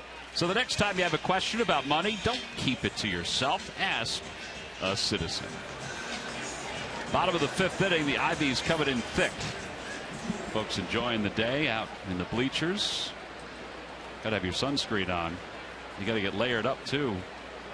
Get hydrated if you're going to be out there. Start of the year, those bleachers were not being used because of all the construction that was going on out in left field and right field with the new video boards. It kind of looked odd when you watched the game on television. There was nobody sitting in the bleachers. No, but as an outfielder, you were very happy because you didn't have the fans out there giving you a hard time. Yeah, Jeff Francoeur was talking about that before the ball game. He said, you know, as outfielders, sometimes we try to incite the fans because you are right on top of them, obviously, where the bleachers are. Here's Brian who takes a cutter for a strike. It's 0-1.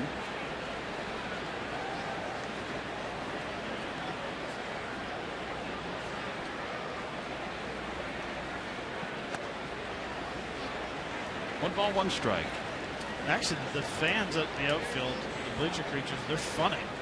Like they go into some detail finding information about you. How would you compare them to the bleachers out in Yankee Stadium? I know that they're set back a little bit now and were, but not as much as they are now. Yankee Stadium, that I always thought Yankee Stadium and the White Sox were the worst. Oh, really? Yeah. There's the 1-2 pitch coming to Bryant. Down and away, 2-2.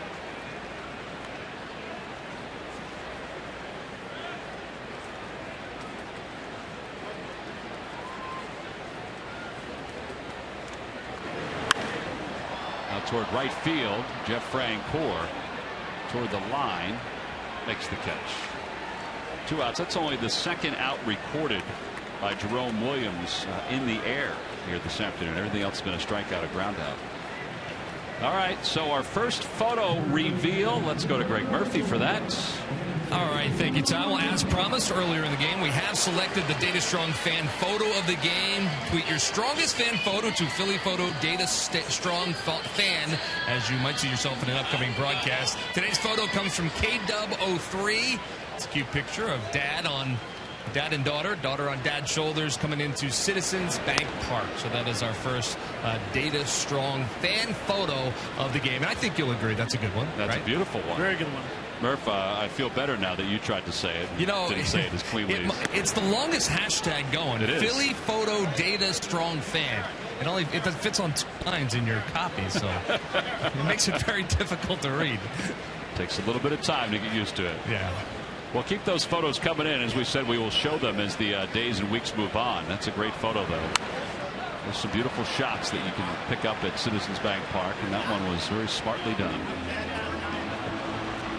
1 ball, 2 strikes to Anthony Rizzo, who was 1 for 2. He singled his first time up, popped out to short his second time.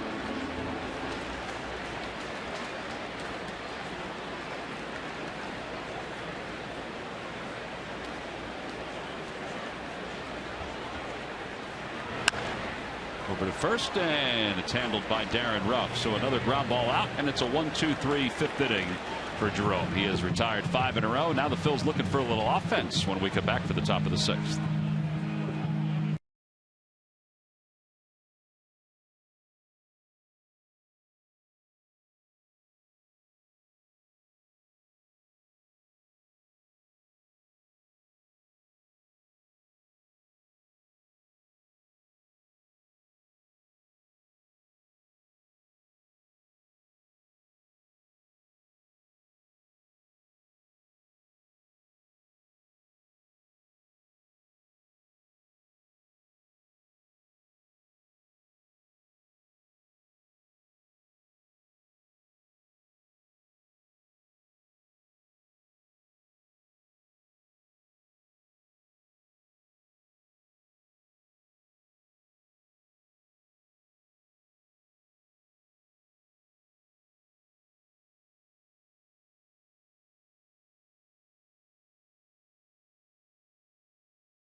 Francoeur's arm is as strong as ever, helping the team defend from the outfield.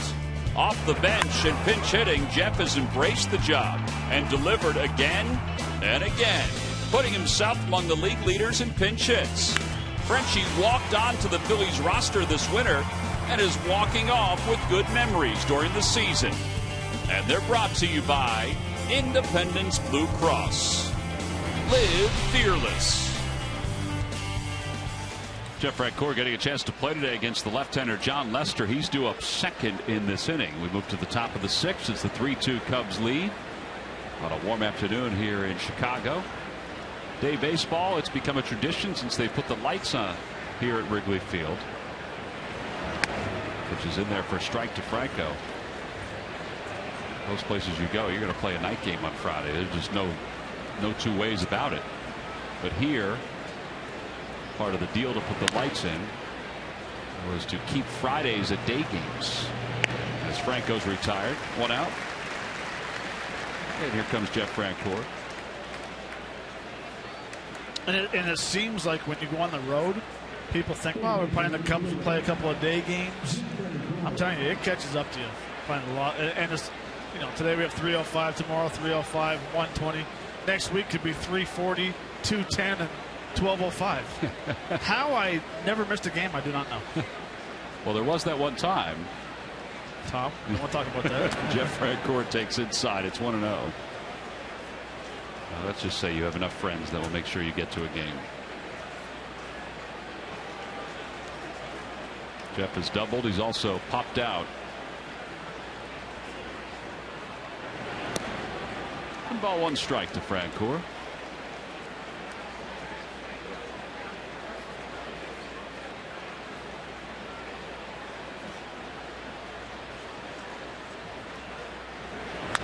In the air to left field. Coghlan venturing back. He has room toward the well, and he makes the catch. Where it pushes back a little extra. Otherwise, that had a chance to get out of here. So 2 outs. Here comes Darren Ruff. And, well, Murph, there's no doubt that Joe Maddon knew what he was doing when he selected the Cubs as his next employer, because they've got some young guns, and we're seeing a variety of them with this Cubs team right now. Yeah, you know, Tom, I think a lot of people coming into this season knew the Cubs were going to be good, and that, but maybe a year or two away with a lot of their young guys at the AAA level. Well, as you guys talked about, they are already in the thick of things with the wild card, and you take a look at their youth movement.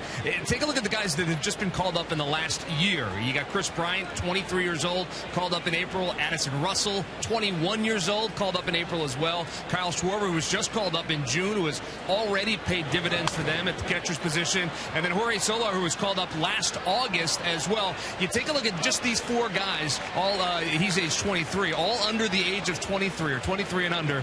And you have 30 home runs combined. You have over 120 RBIs combined in a very short period of time. So these guys have done a heck of a job, you know, kind of making their mark in the big leagues just by being called up within the last couple of months.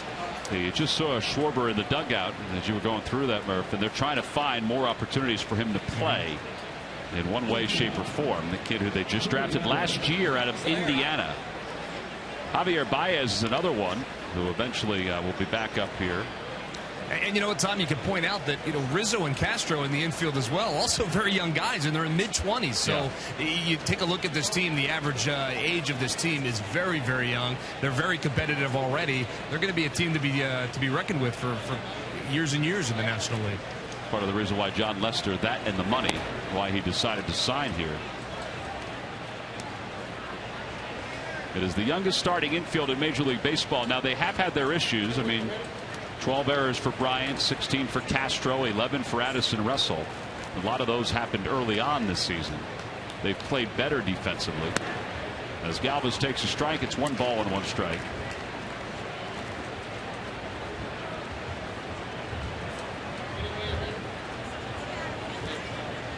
Galvis is 1 for 2. He singled and scored in the 4th inning. Flied out to left his first time up. A little out in front, and it's 1-2.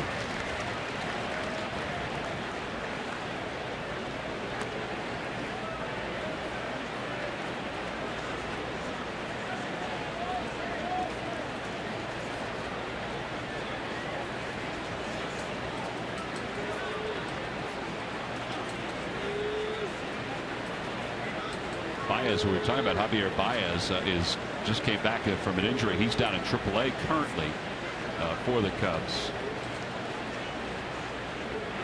And a strike 3 call right on the outside corner. No question about that one. A fastball that touched the outer edge. No runs, 1 hit, and 1 man left for the Phils. Well, only 1-1-2-3 inning for John Lester here this afternoon. The Phils, though, trail by 1 as we go to the bottom of the 6th.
The Pennsylvania Lottery benefits older Pennsylvanians every day. And by Toyota. Where will Toyota take you? Visit buyattoyota.com to find out. Toyota. Let's go places. Well, with Matt Stairs, I'm Tom McCarthy. Greg Murphy is roaming the crowd. Trying to stay out of the sun a little bit. Although it's kind of overcast at this moment. A warm day here in Chicago. 3-2. Cubs on top. They've hit 2 home runs. 1 solo shot by Bryant. The other one a 2-run shot by Coghlan. And Soler swings at the first pitch, lifts it to center, playable for Revere. Well, there have been a few first pitch outs today for both teams. And that's now 6 in a row retired by Jerome.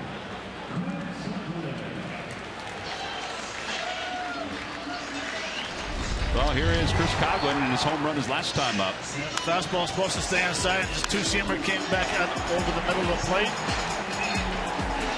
That fella, nice swing on it. Well, as you mentioned too, it's kind of a shame because Williams has not been bad here today. Nope.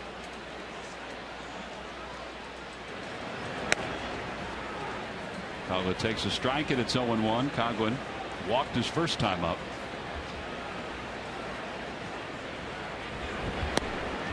That's a good pitch right there. Talking about pulling a string. It's been his best pitch all day. You think it's a fastball, the bottom drops out.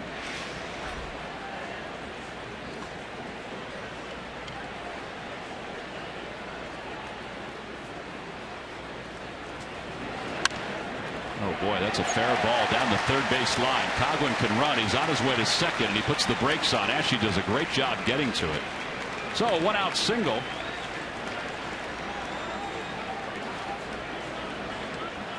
It's almost like that stuff that you said they were working on before the ball game. So we saw Rizzo pepper earlier in the game. Fowler, we talked about, was working on that before the game. It's kind of the same concept.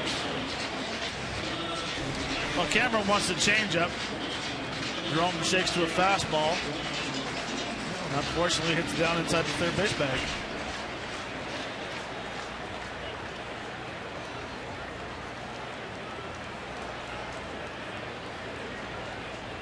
Starlin Castro's grounded out twice.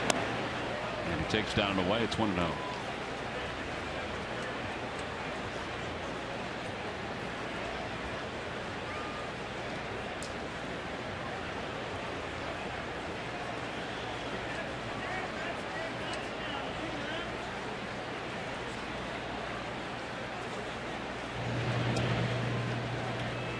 Castro, a former league leader in hits with 207.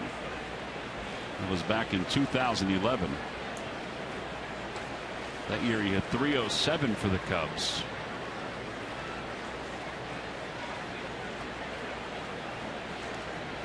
Runner goes, pitches hit in the air to right field. Francoeur will make the catch. Cobb going back to first. Well, Tuesday, August 4th is the return of Jimmy Rollins back to Citizens Bank Park when the Dodgers come to town. It's a 3-game series, 2 night games, and then it wraps up with our final Citizens Bank Business Person Special on Thursday, August 6th. The Pride of the Phillies print featuring the Phillies murals given out to all fans. Plus, the Moore's Kids Run the Bases postgame. Tickets can be purchased by going to Phillies.com.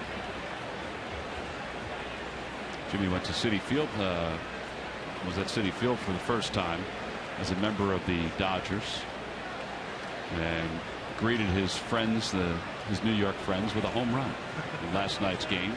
That surprised you? Kershaw, not even a little bit. Kershaw had a no-hitter for a long time in that ball game until Curtis Granderson's base hit.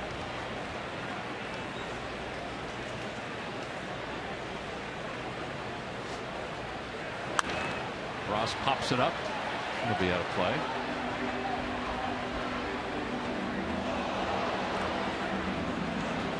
Well, later on tonight in the National League, Nationals will be at the Pirates. Boy, that's going to be a great matchup. Locke, a deceiving 5-6 against Scherzer. Dodgers will start Ian Thomas for Zach Greinke. Isn't that surprising that Scherzer's 10-8? Amazing. Ian Thomas starts for Zach Greinke, who's home. His wife is about to give birth to their first child.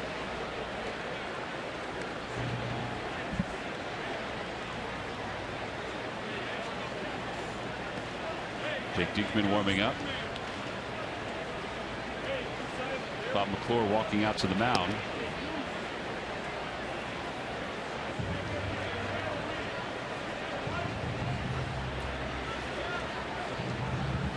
All right, what's this visit about, Matt? I mean, I know the pitcher's on deck. Is that part of it? Well, I think it's if they pinch hit for Lester and they bring in a left-hander in, now you have someone in the bullpen that you can counter-offer and bring in a lefty in to face. Giving Diekman a little extra time to get loose down on. Well, it's not a bad idea because Justin Grimm, whether that's a decoy or not, is throwing in the bullpen for the Cubs. So maybe that's the thought. Let's give Diekman a few more pitches, a little extra time to throw. Yeah, a lot of times you look down the bullpen and think, okay, he's just down at the decoy. He's getting loose like he might be coming in if the situation calls for it.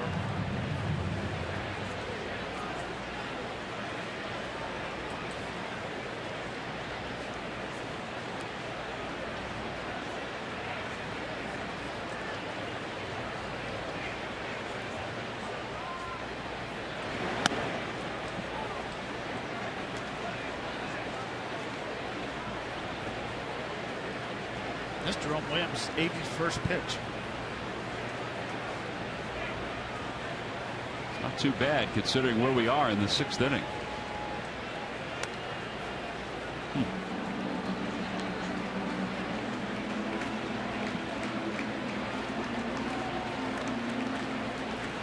One thing about Wrigley is you want to score early because when these shadows come in, it's a very tough ballpark to hit in.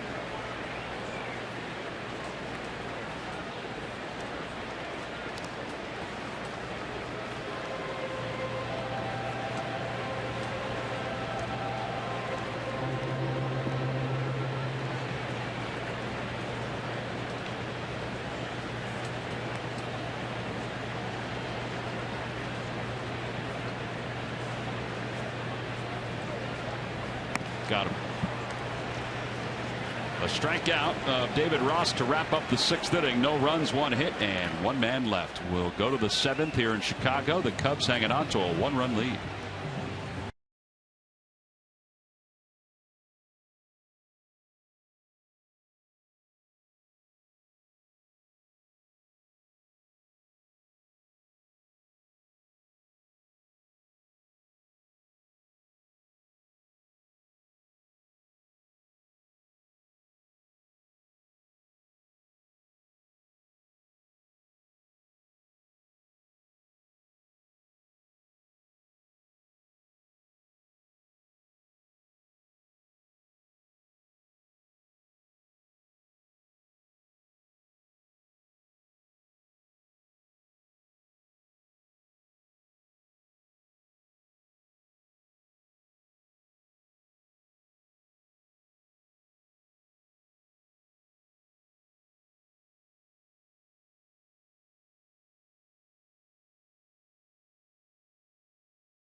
Time now for your Delaware Valley Honda dealers game summary. And the Cubs have 2 home runs, one in the 3rd and another one in the 4th inning. The one in the 4th, a 2-run shot by Chris Coghlan. So John Lester and Jerome Williams both have done nice jobs here this afternoon, each with 4 strikeouts. Phillies have managed 7 hits. A 2-run double by Cody Ashe is the only RBIs for the Phils today, and Ashe will lead things off as we go to the top of the 7th inning.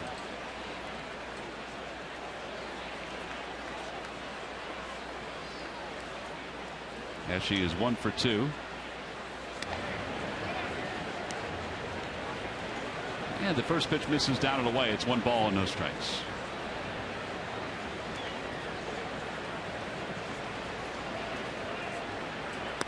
Two and 0.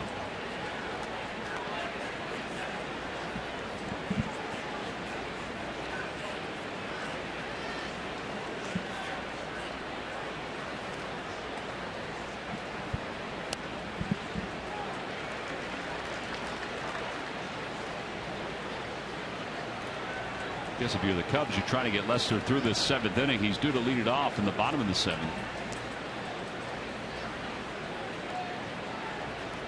Now the 2-1 pitch. Fly ball, shallow center field. Dexter Fowler with the sunglasses on is under it. And one away. Well, Tom, I was mentioning about the shadows come into play at Wrigley Field when you're hitting. It also can be an advantage for hitters at times, because if you look at the shadow of Cameron right in here, all right, you keep an eye on it. Now he gets the sign. When he moves and goes to a fastball away, now all of a sudden the shadow moves outside. And as a hitter, you can notice that. So it's very important, one, that the catcher's set up late, especially over top when you see it. And now all of a sudden you see the shadow. Keep an eye on Cameron's. You can see his glove moving away. So you got to make sure as a catcher you set up nice and late. Little tricks of the trade. Always. Now, I don't know how many guys notice that. All right, well, would you notice it? Absolutely. Cameron Rupp fouls it back to our right. And it's 0-2. Dominic Brown has come out in the on-deck circle to pinch hit.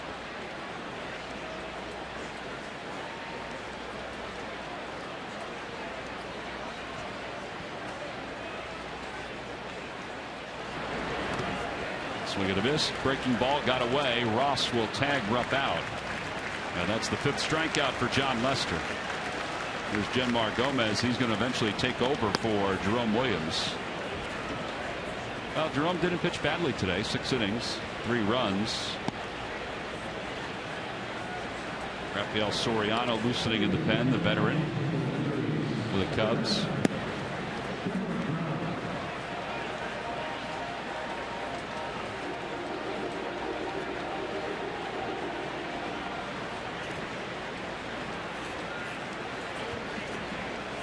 Just 83 pitches for Jerome. He's not going to need that hood up on his head for too long.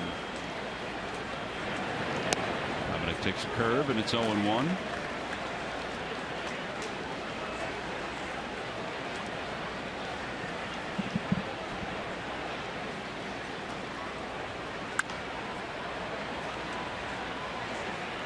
And it's 0-2.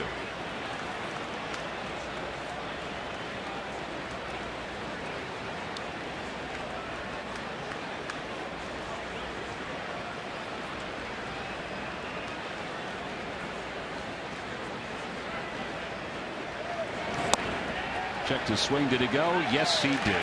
From over top, that looked like the right call. 6 strikeouts for Lester. His afternoon is most likely complete. He's about to lead things off in the bottom of the 7th inning. Time to stretch here at Wrigley Field.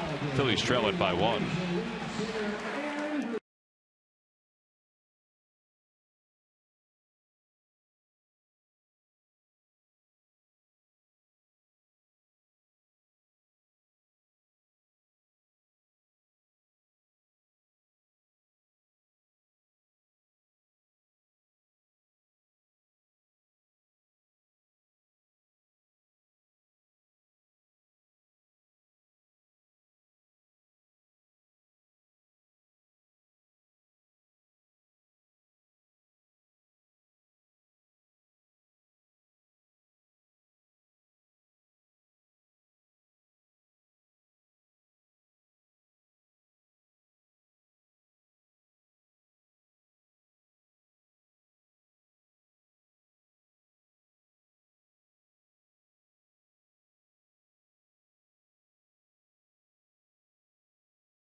Every time the Phillies pitchers retire the opposition 1-2-3, which Jerome Williams did once today. Comcast will make a contribution to Phillies charities.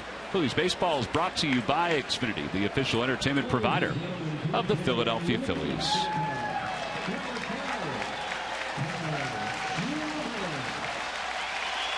Jedmar Gomez will be the new pitcher, 42nd game. First batter he'll face is Kyle Schwarber. Mentioned he was drafted last year out of Indiana and already up to the big leagues, kind of like Aaron Nola, already up to the big leagues with the Phils. He's going to eventually take over as the #1 catcher for the Cubs. They played him in the outfield a little bit in spring training, or I should say, yeah, in spring training and even last year in the minor leagues. And man, do they have a shift on for him in the outfield. I don't think we've ever seen Cody Ashley that far over in left field. Already. Infield, we've seen that from time to time.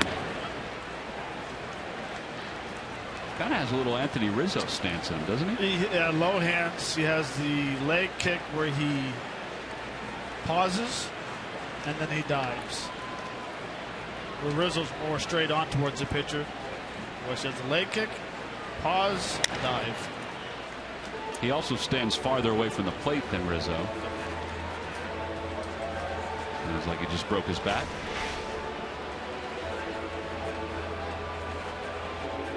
You can tell the way he's going at it with his upper body that he is a pull hitter. Wants to change up off the strike zone. Well, 4th overall pick a year ago. They brought him up when Miguel Montero went down with the injury to the thumb. He had played earlier this season for the Cubs.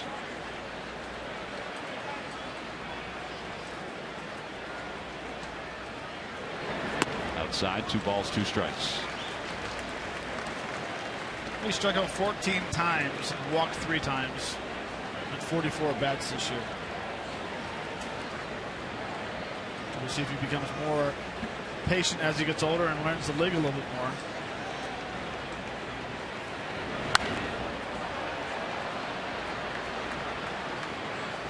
Had himself a heck of a game the other day against the Cincinnati Reds. He's pitching here for John Lester. Lester's done after 7 innings. I think the Cubs will take that. Their bullpen's been pretty good.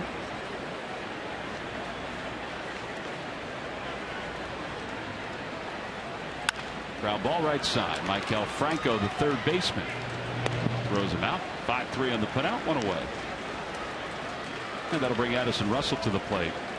The Zach Brown Band and the 2015 Jekyll and Hyde Tour is coming to Philadelphia on Saturday, August 15th. It features special guests, the Avett Brothers. For more information or to purchase tickets, go to Phillies.com/country.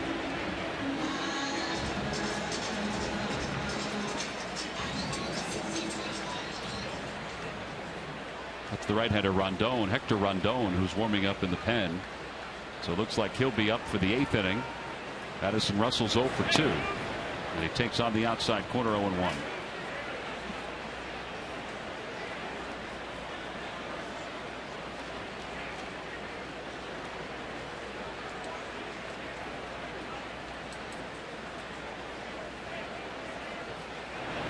Back toward the box. Flag down by Gomez. The Phillies had a 1.50 ERA on the homestand, and that's one of the main reasons why they finished 5-1. It was huge. That 2-out run scored, yeah, taking advantage of some misplays by the visiting teams. You talk about Lester got to be happy with the 7 innings today in the Cubs. Lester's probably thinking it should be a goose egg and runs because of that curveball that's true. on Cody Ashley. Dexter Fowler's grounded out 3 times. He tried to check his swing. They look to appeal. No swing, says Will Little.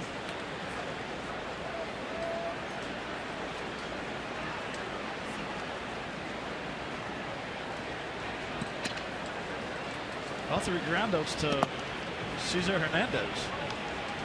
Last thing you want to do as your leadoff hitter is to be hooking the baseball.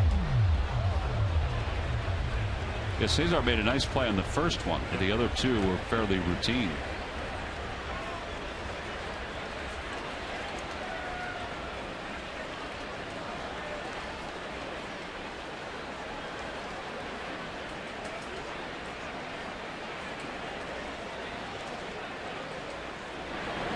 Down and away, 2-1. Counting the 2 groundouts in this 7th inning, Williams and Genmar Gomez are combined for 12 outs on the ground today.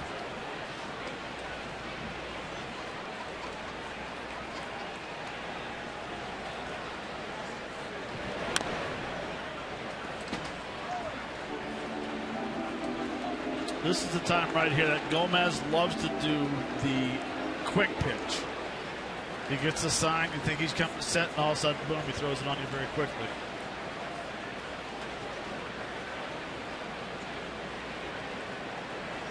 So he gets a sign. Made a liar to me.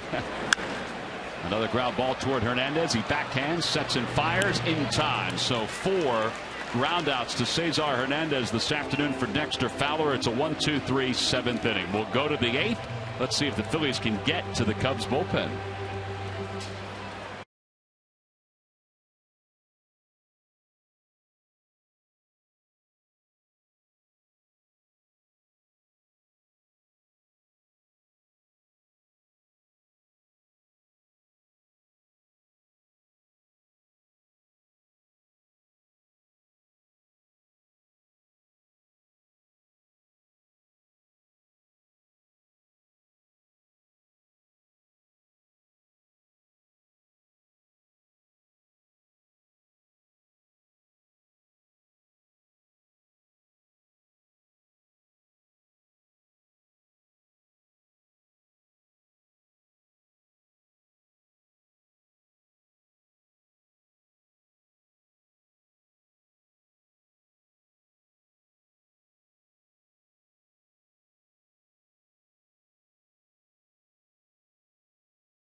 Plus Sports stores. Go further.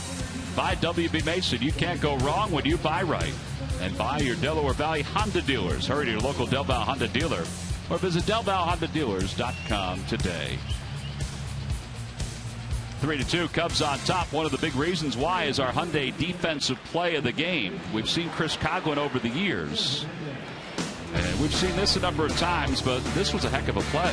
And it was very good. Freddie Galvis hits a topspin single to left field. He comes out, charges the ball very nicely. So it's an absolute strike to Rawson home plate. Good footwork, good exchange, strike. That's what that's your Hyundai defensive play of the game, brought to you by your local Hyundai dealers. Well, here's Rondon to pick up for Lester in the 8th inning. He'll face the top of the order. Cesar Hernandez.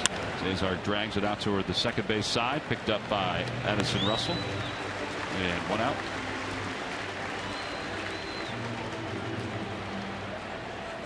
And that'll bring Ben Revere to the plate.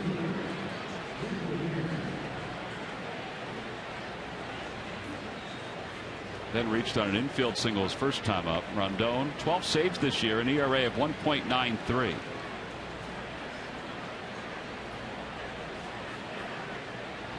Cubs as a team have a bullpen ERA of 3.20. Bullpen though is 4-4 in the month of July. Yeah, Rondon's got a very good arm fastball, 95 to 97, cut fastball, and a slider as well. Everything hard. Chopper over the mound. Castro's got it and then bobbles it. And Revere has his second hit without getting it out of the infield. So Ben is 2 for 4. Let's check in with Greg Murphy with the Major League Notebook. All right, thanks, Tom. Presented by St. Joseph's University. And the New York Mets first-round pick from 2014 is headed to the big leagues. New York is promoting Michael Conforto to replace the injured Mike Kadire. Conforto was the number 10 overall pick in 2014 and a pure hitter in college. The Mets are hoping that he can help their struggling offense. And another trade in Major League Baseball. This time, the Miami Marlins have sent Steve Cishek, their former closer, who had lost that job.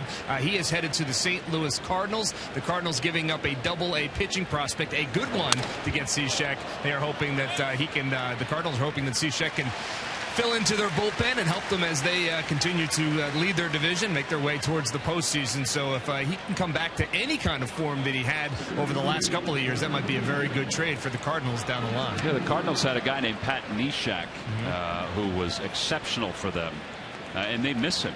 And Cishek, not only does he sound the same, but he also pitches almost the same way as Pat Neshek.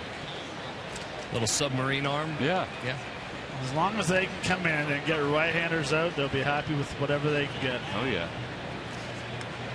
And one other additional note that we can mention in the Major League Notebook, although it's a minor league note, but former Philly Philippe Almont, fresh off the Pan Am Games where he pitched very well for Team Canada, as Matt knows, just signed by the Blue Jays and is being put into their AAA system. So Philippe Almont getting another chance to make it back to the big leagues. So we'll keep an eye on that, guys. Won a gold medal at the Pan American Games. 11 scoreless innings, I think I read, for Philippe Almont during that. It's amazing. Murph, how's that sun right now? Beating down on me, Matt, but thanks for asking.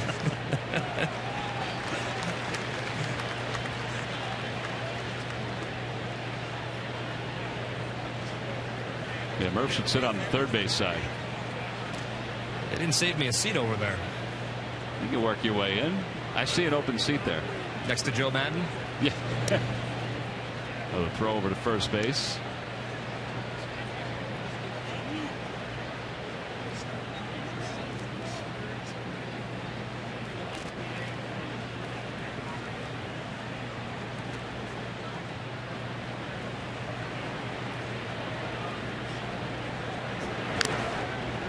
And Frank Core fouls it, and it's 0-2.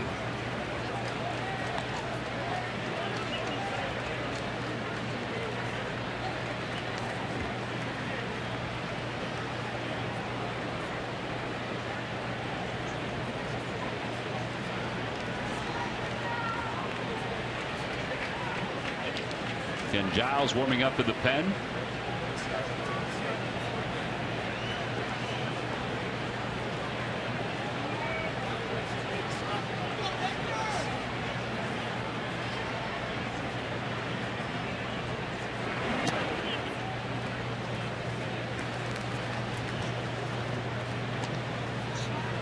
I'm shocked that Ben Revere hasn't attempted to steal second base yet. Phillies have 2 stolen bases here today. Those were with Lester out on the mound. He has a big leg kick. There he goes. Pitches outside. Ross's throw. Taken on one hop by Russell. That's the second steal of the day for Revere, so he's in scoring position. Yeah, he had no chance to throw him out. I mean, he gets an unbelievable jump. Now, it might be tough because they haven't seen them this year, the guys, trying to get reads on them. But for base runners, as soon as you see that big leg kick, doesn't matter what kind of jump you get, you're still going to steal second base.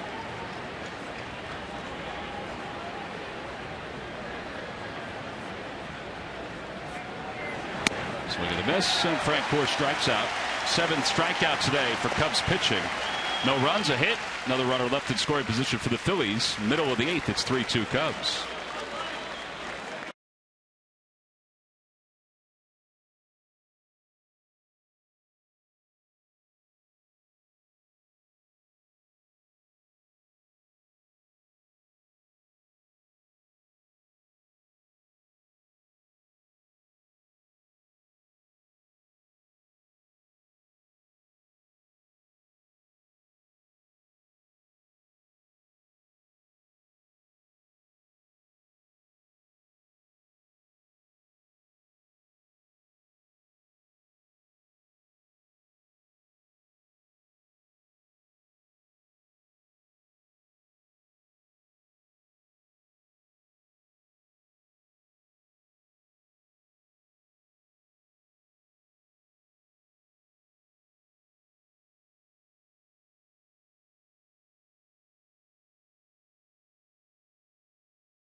off. Speaking of Chris Bryant, it's time now for our Geico quote of the day on his goals for the remainder of the season. Being more mentally prepared, staying sharp, and not worrying about the past or future too much. I can definitely do that. Stay in the present. There's a lot to learn if you're a rookie, particularly for the potential rookie of the year in the National League. He's homer today. He takes low. It's 1-0. But he's already become a very popular Cub. How do we know that? Well, anytime you have 13 home runs and 55 RBIs in your rookie year, before the end of your rookie year, you got to be popular. But also, just look at some of the jerseys that are being worn around Wrigley Field and Wrigleyville, the city of Chicago. There's a lot of number 17s, and they're not with the name Grace over top of it. Mark Grace used to wear that number. Nope, it's Chris Bryant's number 17. 1 ball, 1 strike to Bryant. And he takes down and away, 2-1.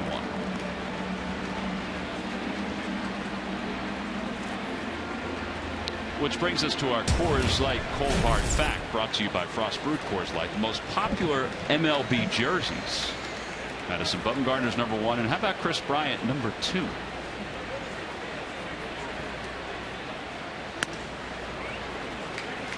Two and 2. I mean, that says a lot for a guy to be able to. Yeah, it does. Sit toward the top of jersey sales. In fact, his jersey sales since he was brought up are the highest.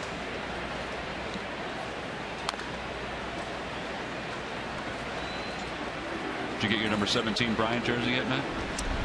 No.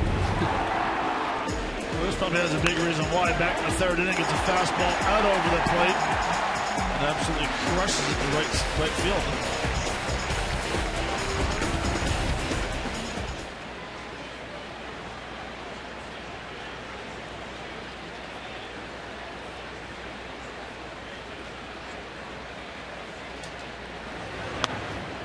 Down and away, and now it's 3-2. Jason Mott starts to warm in the bullpen for the Cubs.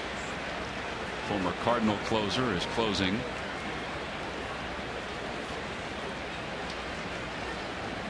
For the Cubs. It'll be Bryant, Rizzo, and Soler. Swing and a miss. They got him. And 1 out. First strikeout for Gomez. He's retired 4 straight. And Anthony Rizzo's coming up. Good fastball, 92. We can see the late movement. Backdoor 2-seamer. Very nice pitch.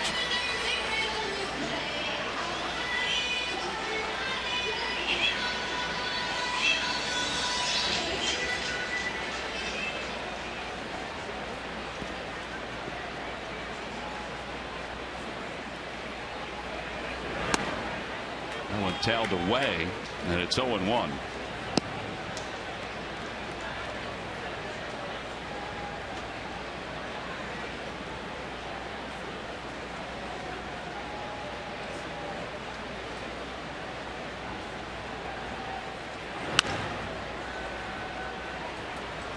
That one scatters a little bit. I believe Jake Diekman just knocked it down with his foot.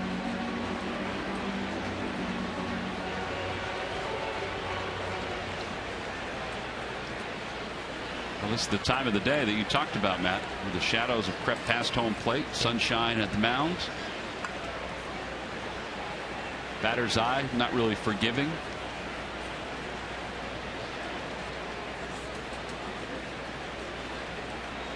Here comes the 0-2 pitch. Reaches out, pokes it foul.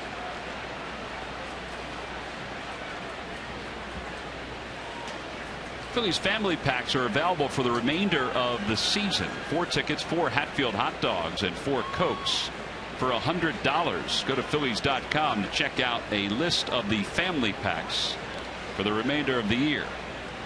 August 2nd, August 30th, September 12th, and October 3rd. Those are the ones that are listed. And that is the 21st time that Rizzo has been hit by a pitch this year.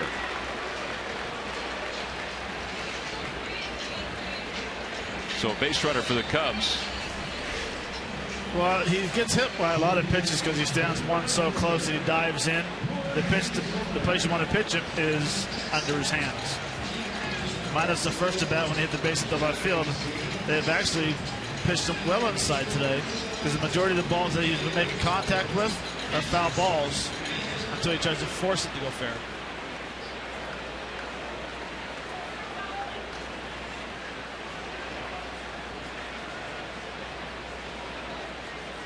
So now Soler will be the batter, and he takes on the inside corner.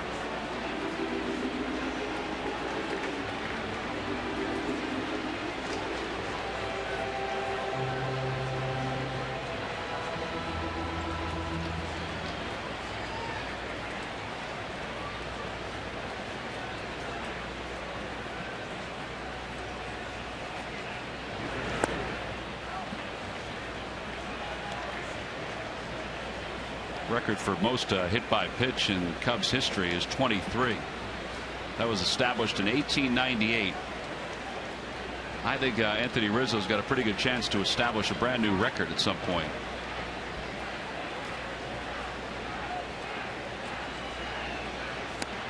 One ball and 2 strikes to Soler. Not really a record I'd care to have. It's part of the reason why his on base percentage is up over 400. And he doesn't wear an elbow guard either.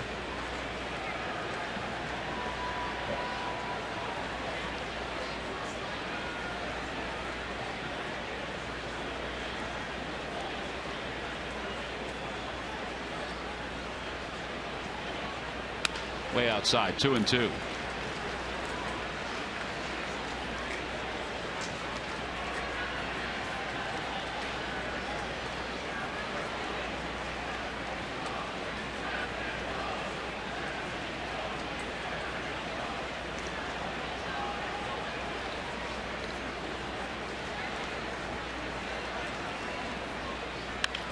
That one's out towards center field. It'll drop for a hit. Rizzo's thinking he's going to third, and he's on his way. The Cubs have something cooking here in the bottom of the 8th inning. An insurance run 90 feet away. And there's just one out. Chris Coglin's due up. No lefty warming up in the bullpen.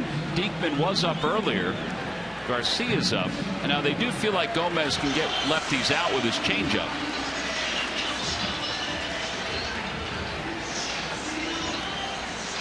Coglin's tough to double up because he still has good wheels.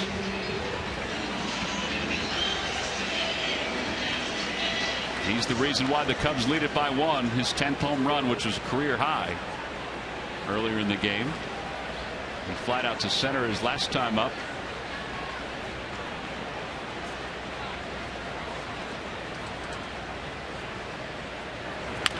Chopper to first base. Ruff looks at third and then flips to second. So they get the force play, the middleman, and they're 2 outs. It's kind of an interesting play. Made sure the runner wasn't going home toward third, going home from third. You know, I watched the play and I'm wondering if he comes up and fires to second base, does he have time to roll the 3-6-3 double play? Would have had to be perfect throws on both sides. Well, we mentioned too, Coghlan does run fairly well. Yep. The ball wasn't hit very hard to first base. So now Starlin Castro is coming up. Castro is 2 for 2. Outside corner, and it's 0-1.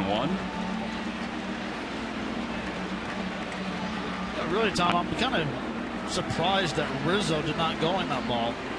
I think that's what Ruff was thinking too. I think he really thought he was going to go. It's the end of the double play ball you want to go. Runner goes from first. The 0-1 is in the dirt, blocked by Rupp. So Coghlan gets a stolen base.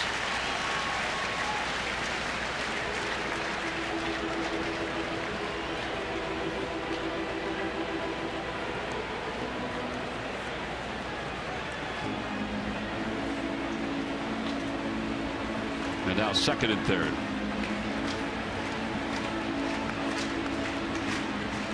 You want Castro here with first base open, or do you want to go for Ross? What do you think here? Either one.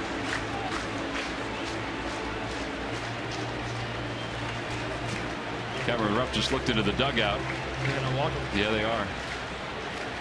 So the force will be in play at any base.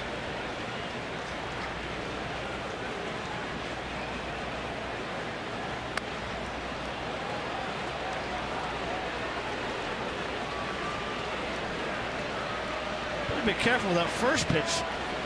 I mean, you could have hit it. Get it out there. Now that one's far enough away. It's ball 3.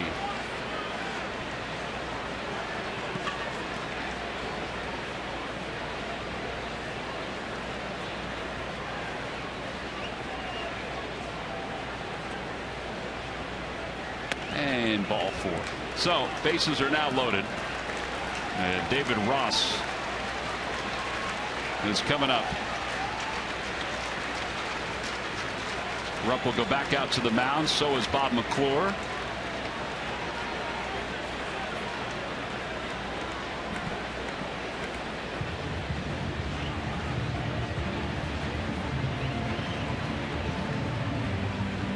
This will be the first time that Gomez has faced Ross in this game. He came on to face the pitcher spot in the 7th inning.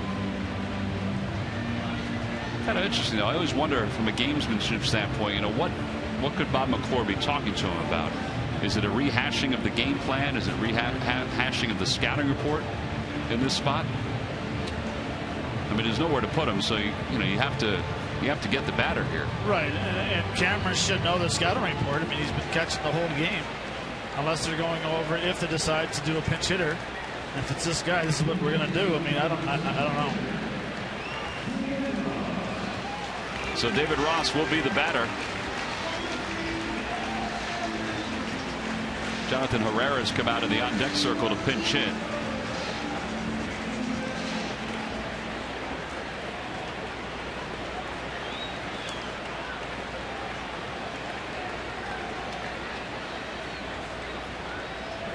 Joe's butt, bunts it toward third. Franco better hurry. He barehands and throws in time. What a play. Maikel Franco. Yeah, he was surprised, but he was still able to throw out David Ross to wrap up the bottom of the 8th inning. It was a heck of an idea by David Ross, but a heck of a defensive play by Maikel Franco. The bare hand, the fire, and the fall forward will go to the 9th inning. The Phillies down by 1.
Business Person Special will be Thursday, August 6th, when the Phillies take on the Los Angeles Dodgers. A Citizens Bank Pride of the Phillies print featuring Phillies mural, free to all fans coming to the ballpark. Plus, Nemours Kids Run the Bases postgame for fans 14 and under. Order your tickets now by going to Phillies.com.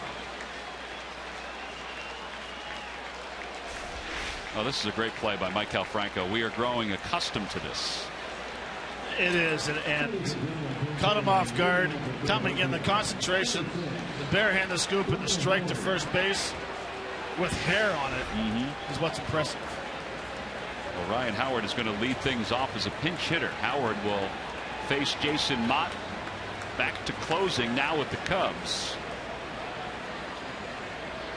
First pitch is over. It's 0-1. Trying to save it for John Lester. Cubs bullpen 2.45 ERA since the 20th of May. Third lowest in Major League Baseball. And Mott's been good. Look at all the decisions he has. 7-1, 2.63 ERA. Tops out at 95 and also throws a cut with a great there. Just didn't cut all the way. No. 1-1 to Howard. Velocity has dipped over the last few years. He used to be able to hit 100 miles an hour. But now all of a sudden he's got the equalizer throwing the cutter. And he throws it in on the hands of Howard. It's out towards center field. Fowler covers a lot of ground and makes the catch, one away. Coming up, Marlon Anderson will give his analysis with a complete breakdown of today's Phillies Cubs series opener. Only on Cure Auto Insurance presents Phillies Postgame Live.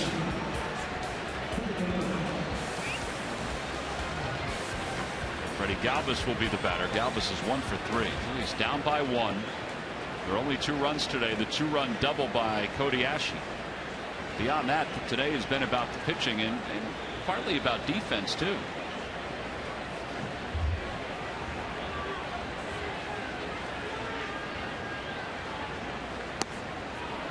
First pitch is low and in. 1 ball, no strikes.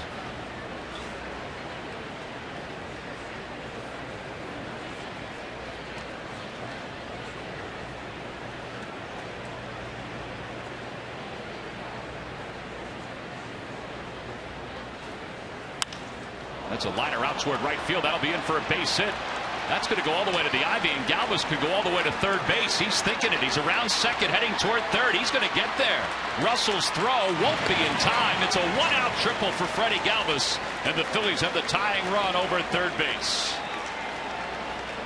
Third triple of the year for Galvis. Boy, did he hit it in the right spot. Yeah, he did. He got a fastball up in the zone, faking the first pitch for a bunt, up in the zone. Probably ball 2. Very luckily right here that the ball did not stick in the ivy. That way it would have been only a ground rule double. Yep.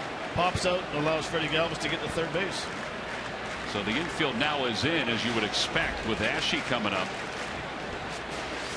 Ashe does have 2 RBIs and a double back in the 4th inning. Infield and over on pull. Outside 1-0. Yeah, and we've seen Cody push the ball out towards shortstop where there's that vacant hole right now. But Joe Maddon, even when he was with the Rays, he was into the shifts on so many levels.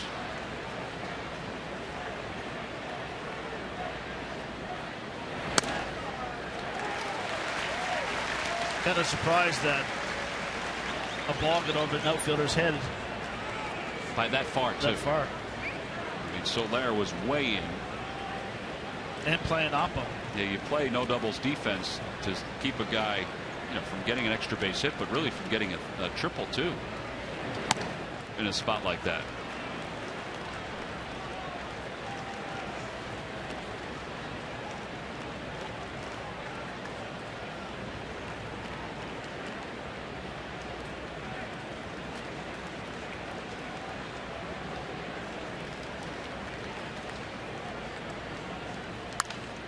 Play 2-2.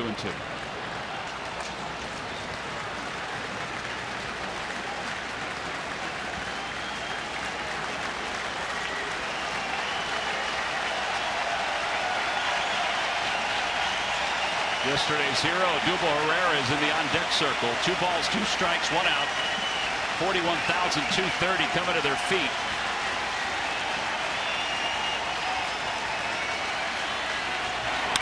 In the air to right center field. That ball is crushed.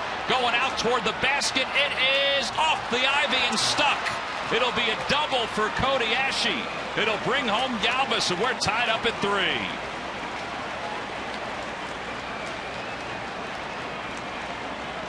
Boy, that ball was hit well by Cody Ashe.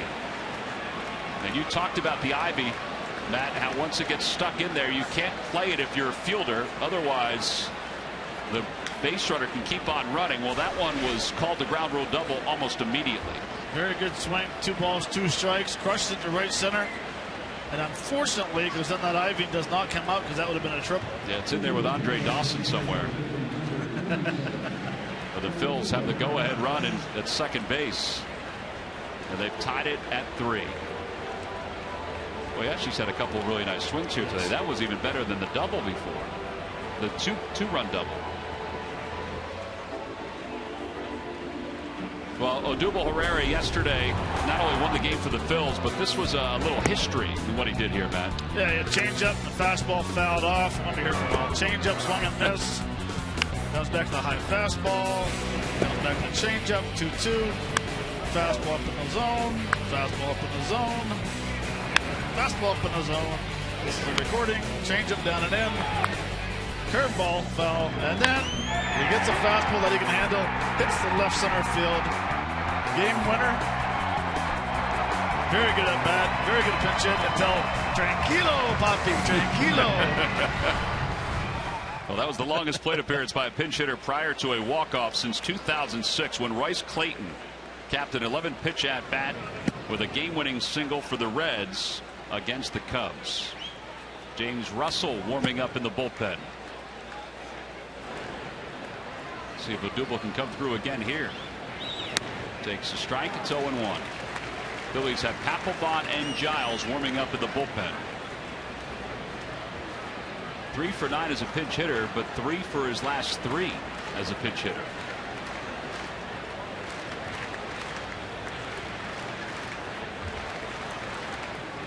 No balls, 1 strike. That's Mott's first blown save of the year. He's what, 6 for 6 coming into today? 6 for 6, yep.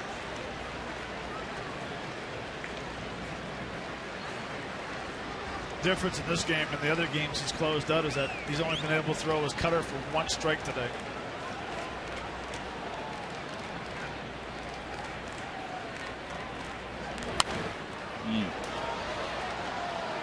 And now it's 1-2 to Odubel. Carlos Ruiz is out on deck to pinch hit for the pitcher spot.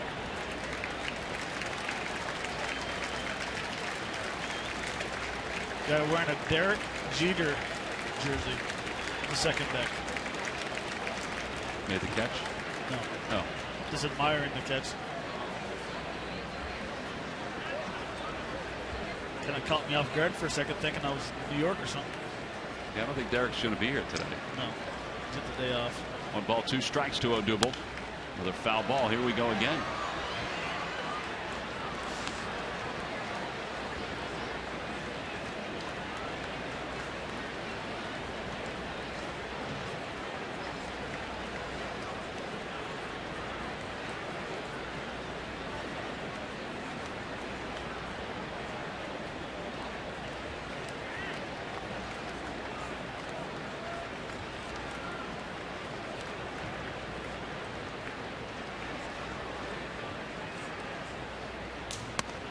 Lays off. They'll appeal whether he swung or not. I don't think he swung at all. I think his body twisted every which way. I think this is just a new move that they're going to be using at the. He is different. But he is effervescent. There's no doubt about that. 2 balls, 2 strikes with a runner at second base. Phillies have tied it up here in the 9th. That one's out towards center field. It'll be caught by Fowler. And back to second base goes Ashe. Carlos Ruiz will be the pinch hitter.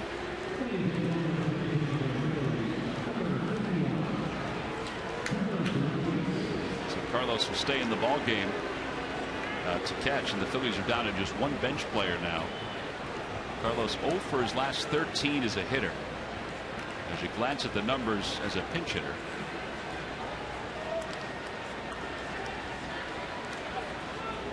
It's a pretty big pitching by Jemar Gomez to make sure this stayed at a 1-run game.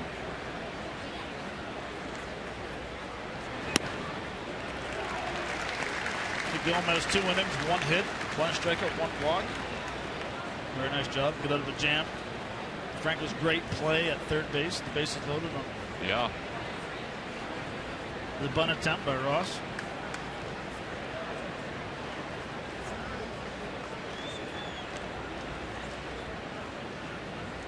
A 1 pitch coming to Carlos. Outside, 1 ball, 1 strike. Some groans from the crowd. 18 pitches so far for Mott.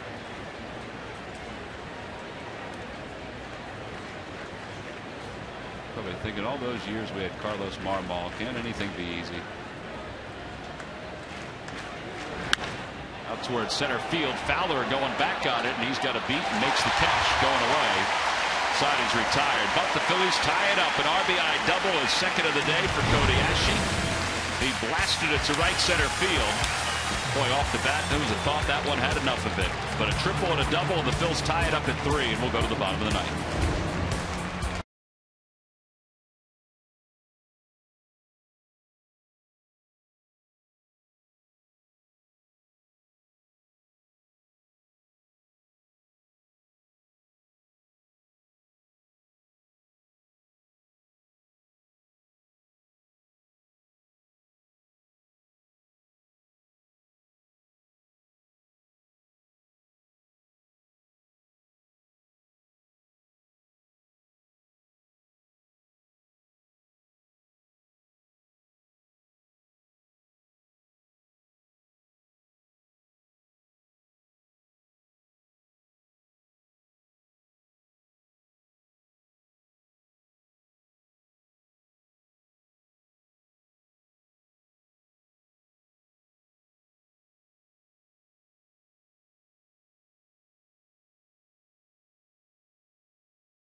Featured in our Toyota Alumni Weekend on Friday, the 31st, will be the Pat Burrell Wall of Fame induction night at Citizens Bank Park. Series wraps up on Sunday the 2nd after Alumni Night on the 1st. Tickets can be purchased anytime now by going to Phillies.com. Well, we go to the bottom of the 9th inning, and Ryan Howard stays in the ball game to play first base. Carlos Ruiz stays in to catch, and the new pitcher batting 8th will be Ken Giles. Giles, 45th game, 4-2 with an ERA of 1.90. Well, Matt, give the bullpen credit again, and give Maikel Franco credit, but give Jenmar Gomez credit working out of a jam in the 8th inning to keep this at a 1-run game, and the Phils tied it up. Yeah, he's been coming in doing a very nice job. Lefties, righties, it doesn't matter. The key for him is he throws strikes. He usually allows his defense to play well behind him. Now he didn't expect Franco to make that play.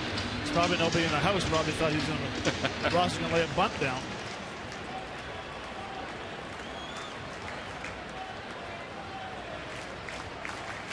Well, here's Chris Denorfia at a pinch hit, and he went around according to the home plate umpire.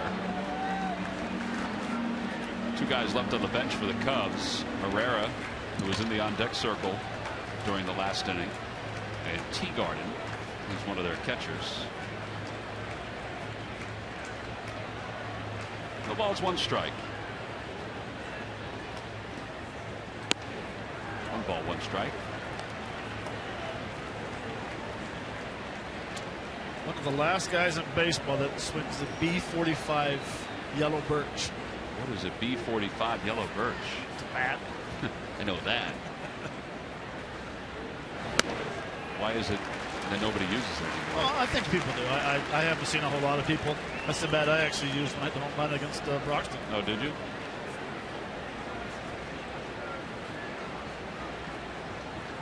Denorfia has always been a good extra man. Yes, very good. He's been an everyday player too at times. He takes a slider high, and it's 3-1. Didn't miss by much.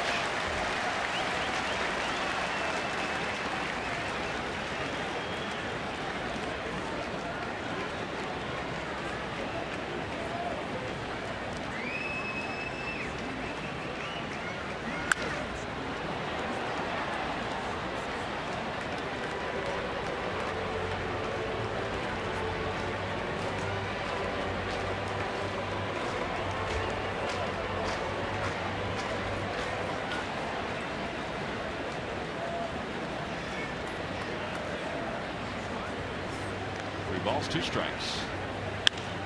Staying alive, punches it foul into the seats.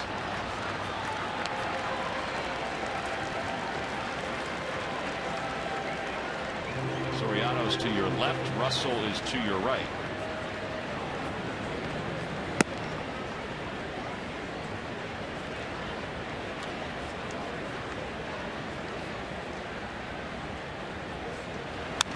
Another foul ball, and it remains 3-2.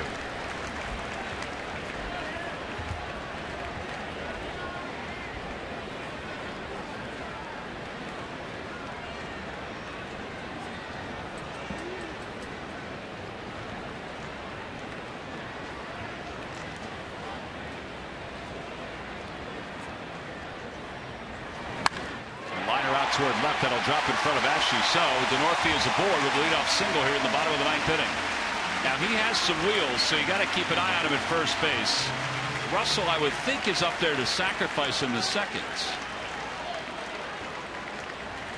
In a tie game here in the bottom of the 9th inning, Joe Maddon usually pulls out all the stops.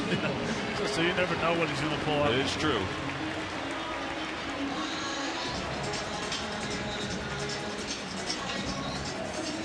Russell's 0 for 3, a couple ground outs and a strikeout looking.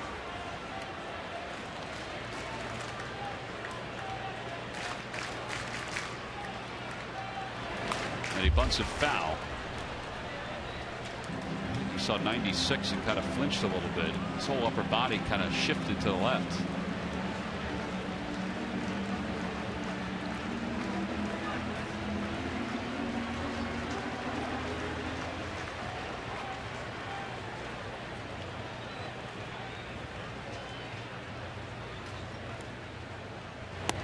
Slider high.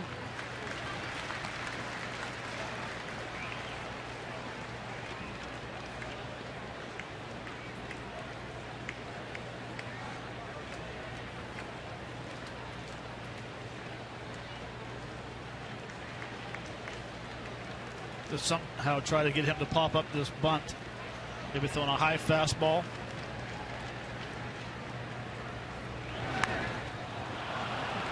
Worth throwing a slider like that.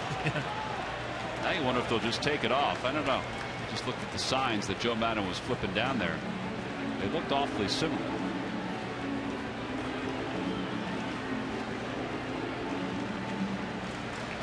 Is that Gary Jones, the third base coach? That is Gary Jones.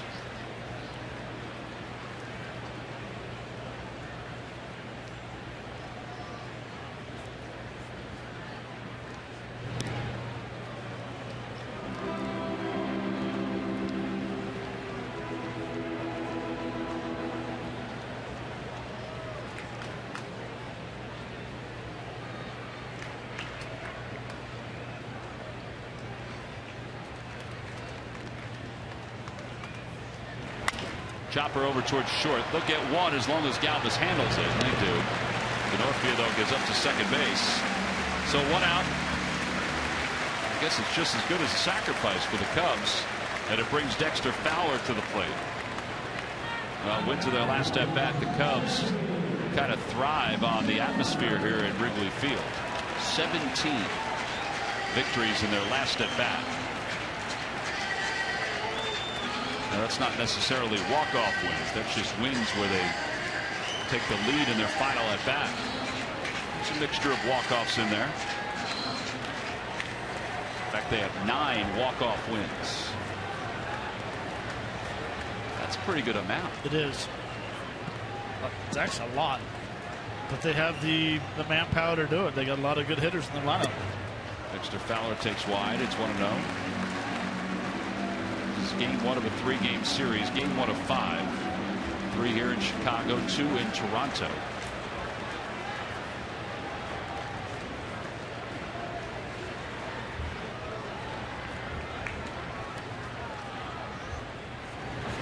Check swing. He went. Actually, it didn't matter that he went. It was called a strike. So it's 1-1.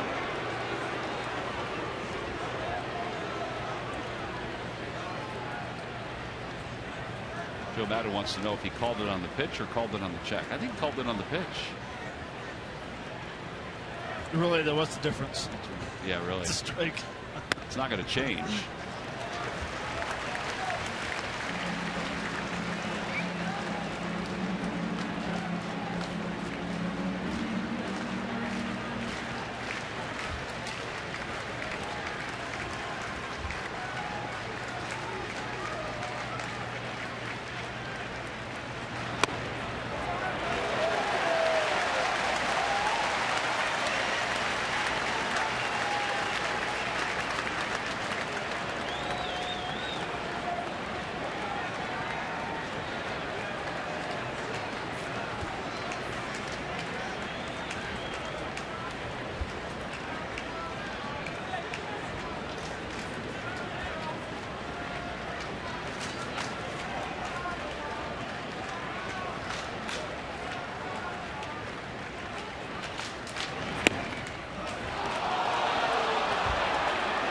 That's a tough pitch, that slider.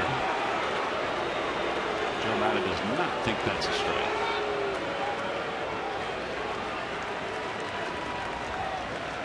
We're honest when we say that Randazzo's had a pretty good strike zone today, but he has missed a couple that have been in the Phil's favor. I couldn't really tell with that one, but it's the same pitch that he called a strike earlier in the at-bat. Right. It's a good height for this slider. Now the 3-2 pitch coming. And there's ball 4. So that'll put runners on first and second. I guess that one was a little farther inside. So Chris Bryant, the rookie, will be the batter.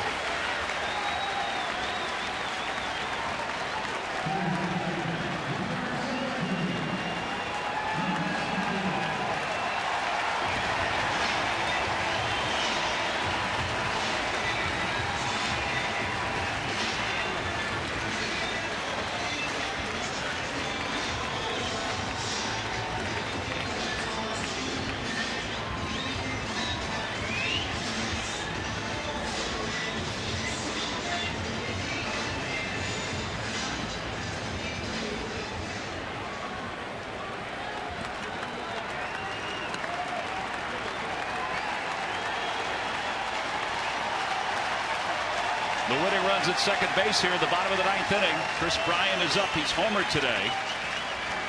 Swing and a miss. He's thinking fastball. Giles slows him up and throws a curveball, or speeds him up. Throws a curve or a slider. And it's 0-1.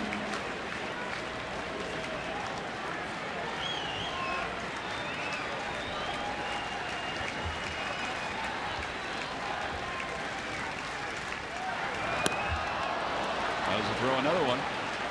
We're ahead 0-2.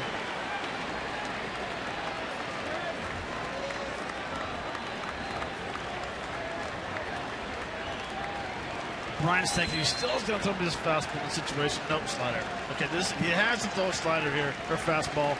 Nope, slider. Now he has no idea what's coming.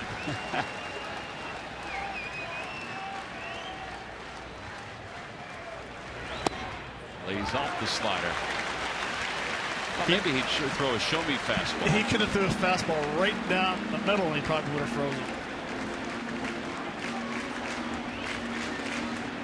And Giles' slider has been good the whole year. When he gets in trouble with his fastball not being able to throw for strikes, he can throw the slider when he needs to. 1-2 strikes to Bryant. Got him with a slider. He got him jumping out. So he struck out 3 times today. That's the downfall. He's got 113 now in the season, and Anthony Rizzo will be the batter. Good location. Started out of third. Stays on the strike for the strike zone. It's not as if it was a chaser, way out of the zone. He probably would have called a strike 3 if he didn't swing at it. Cubs are 0 for 6 now with runners in scoring position here today. Their runs have come on home runs. And Anthony Rizzo, hit by a pitch his last time up, is the batter as Giles tries to get this game into extra innings. Phillies tied it with a run in their half of the 9th inning, and now trying to quiet the Cubs, who have left 7 today, or I should say 8. See if they go fastball inside the whole day. They've been pitching them in hard. And it's a fastball on the outside corner at 99.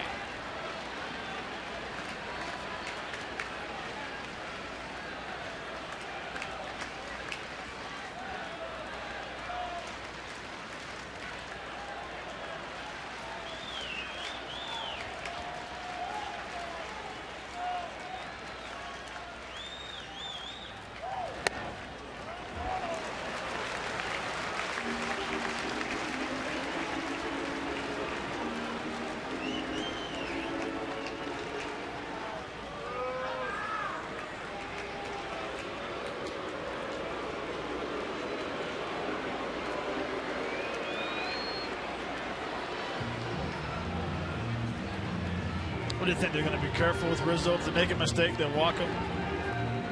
So be it. Bases loaded, 2 out versus a right-hander.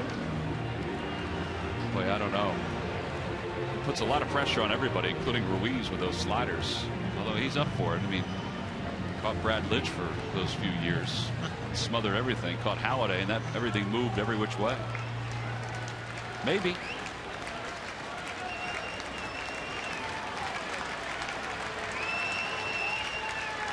Rizzo's 1 for 3 with that hit by pitch. And now time is called.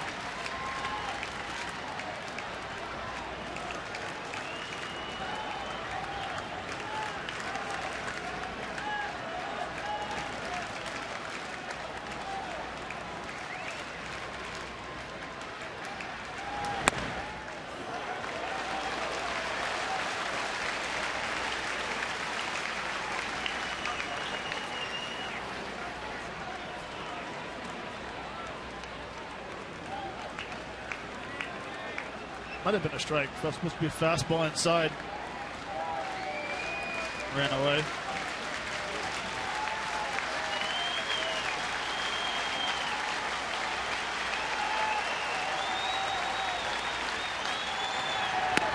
Oh, he threw him a slider. He probably surprised him with it. It's 2-2. This is called the dreaded backbreaker. Looking fastball, all of a sudden you try to make the adjustment right in the middle. Yeah, it looked like he was looking fastball outside, too.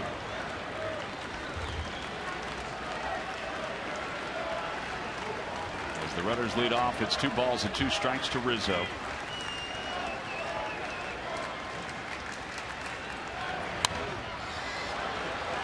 Another slider. This slider is at 90 miles an hour.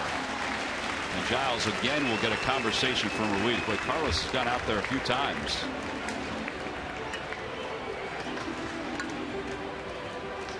As they should. I mean, you got Denorfia at second base. Rizzo and him were teammates in San Diego. So there's an area where you can maybe relay signs if you know what's coming. And after a couple foul balls and a couple of strikes, go ahead and change it up again. Just make sure you're on the right path when you're going to call a slider. You don't get a heater at 99. So they're going no signs. Down the right field line. That's off the fence in foul territory. He guessed right. He just guessed a little early. 2 balls, 2 strikes. Now Rizzo has changed his stance with 2 strikes. Shortened it up. Not as violent. Chopper right side, and Giles could get out of it. Hernandez is up with it and will go extra innings. 4-3 on the putout. The Cubs lead 2 here in the 9th inning. So 9 in the books. A little free baseball as we go to the top of the 10th. The Phillies and the Cubs even at 3.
The game, part of the reason why we find ourselves in the top of the 10th inning. On the 4th inning, Goglin comes up with a fastball from Jerome Williams inside, crushes it over the Budweiser sign in right field below the new scoreboard. And then the 9th inning, Cody Ashley coming up, crushes a deep fly ball to right center that gets caught in the ivy for a game-time double scoring Galvis.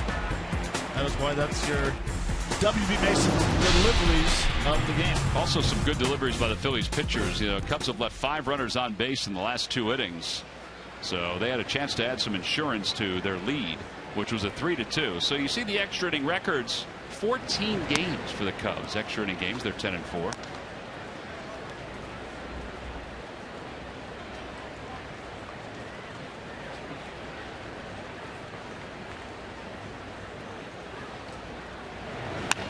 Cesar hits it through the hole on the left side, a base hit. So Hernandez starts the 10th inning against James Russell with a single, his second hit of the day. Russell's 36th game, 0-1. He's been good. Across the board, it's the same, 250 opponent's batting average, only 1 home run allowed.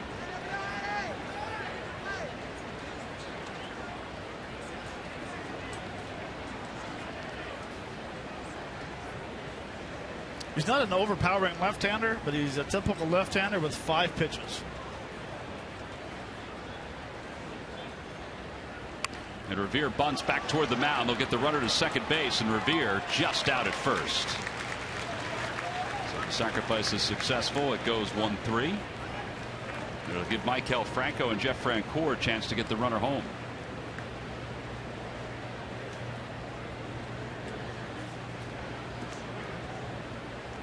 And here comes Joe Madden, and he's going to go to the bullpen. And that'll be it for James Russell. So Russell faces 2 batters, gets 1, allows a single. And now they'll go to the right-hander. Rafael Soriano was warming up, so we've got a pitching change here in Chicago, tied up at 3.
The 8th inning.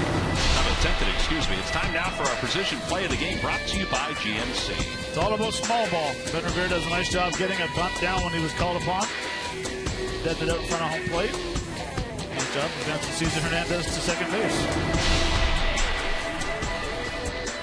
So now Hernandez will take his lead carefully off second base. Maikel Franco will be the batter against Rafael Soriano.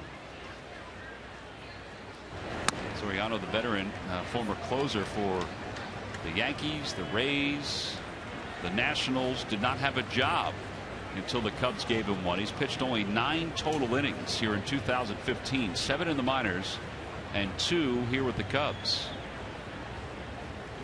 1-0 pitch to Franco. High fastball, 1-1. And I think the reason why is because that right there is what you see out of him right now. 90, 91, might top out at 92 miles an hour. Fell in love with his cutter. And he throws a fastball, cutter, and a slider. So he's got away from his changeup. Yeah. His 2-seamer used to be pretty good.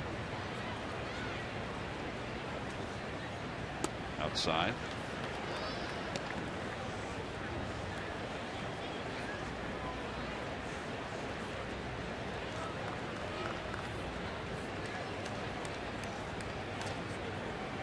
See what he's done today. 3 ground outs and a fly out to center.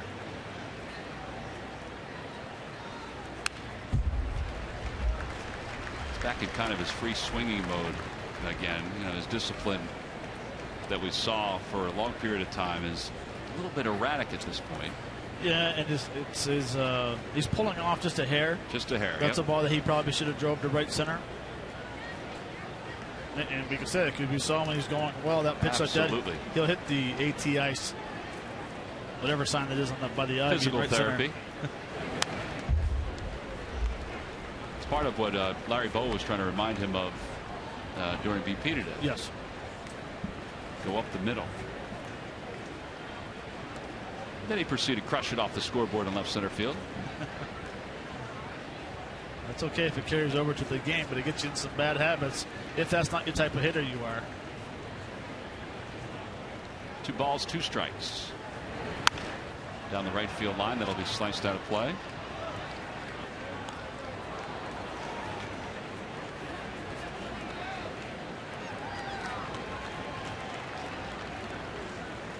Dexter Fowler in center field plays amazingly short. Yeah, in fact, the ball that Ruiz hit, I thought, had a chance to get over his head because he was playing so shallow.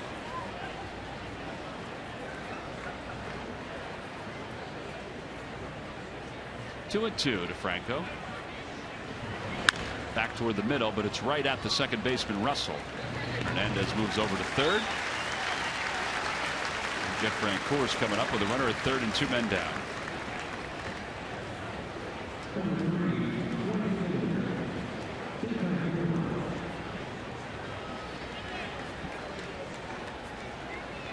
Good time for Frenchie to step in.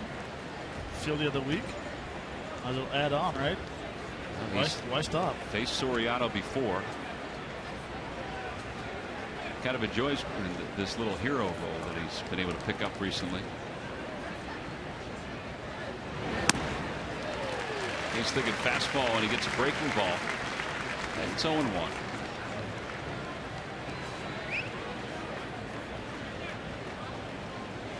Ryan Howard's on deck.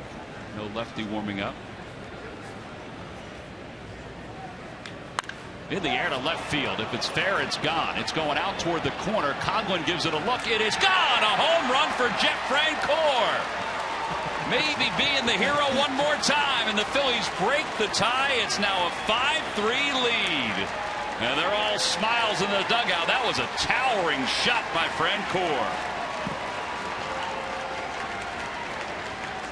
It's amazing how it's all about location on a cutter or a slider. First slider, he throws them.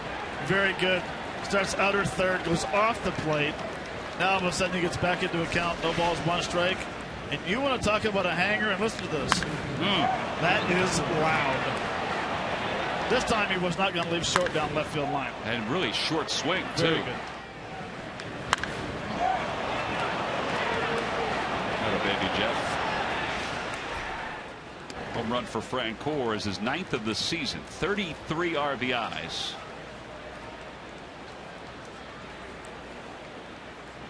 And it's no balls and 1 strike to Ryan Howard. On the outside corner, 0-2.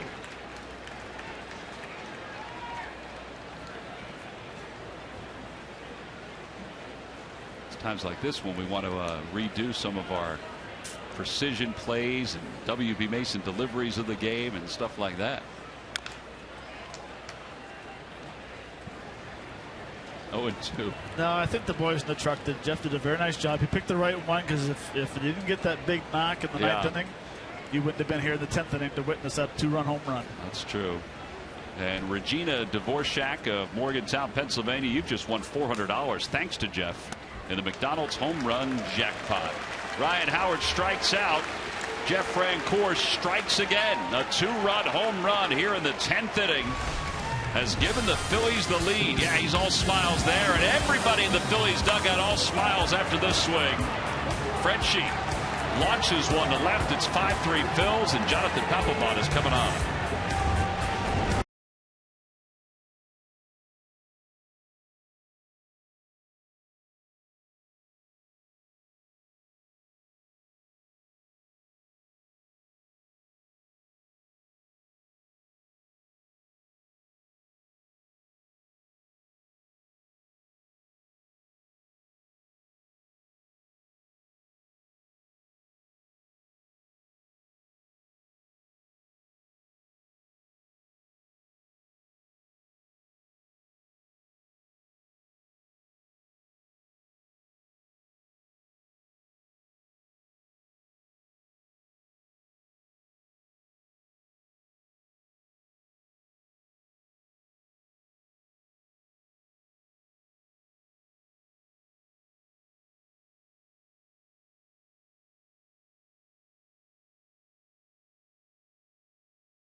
Francoeur blasted a 2-run home run in the top of the 10th inning, but even before that they were down by 1 in the 9th when Cody Ashley was able to deliver. And now we're going to the bottom of the 10th inning, and Jonathan Papelbon will be called upon to try to save game 1 of this 5-game road trip. Boy, would it be outstanding for the Phils to start this road trip with a victory. So Jorge Soler will lead it off.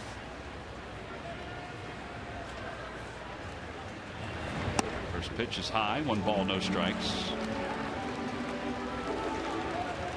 Yeah, you look back at that 9th inning where you have Freddie Galvis with 1 out hitting a triple over an outfield that was playing shallower. Cody Ashley doing a nice job of driving the ball to right center on a 2-2 pitch. That one's back toward the middle, off the foot of Papelbon and into shallow right field. Soler around first, he'll hold up there. It's kicked by Francoeur. He better watch it. So it'll be a base hit for Soler.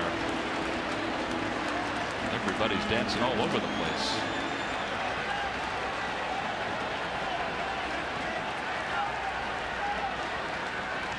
Somewhere deep into the mind of Papelbon, he's thinking, boy, if Hernandez would have just stayed over at second, he would have had that ball after I kicked it. As Frenchie kicks that one, but it doesn't go far enough. So now Coghlan, who has a 2-run home run today,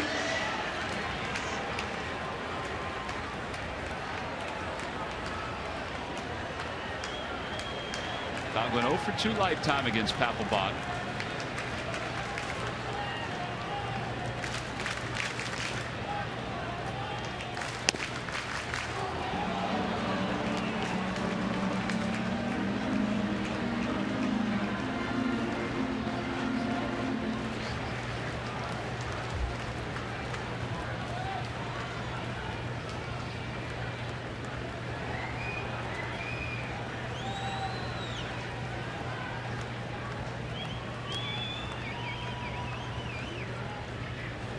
Up and in. 1 ball, 1 strike. May have been designed by Papelbon. Well, Chooch went through the signs. First thing he wanted up, and he gave the fastball sign. That fastball was not even close to hitting him. Just surprised him.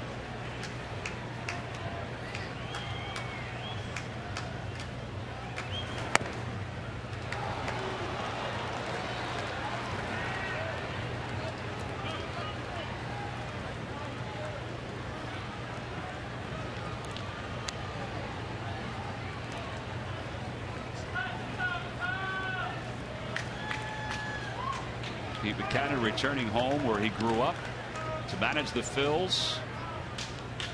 1-2 pitch to Coghlan. Chopper back towards short. This might be 2. Galvis has to get rid of it quickly. He does. The throw to first won't be in time though. 6-4 the put out at second base.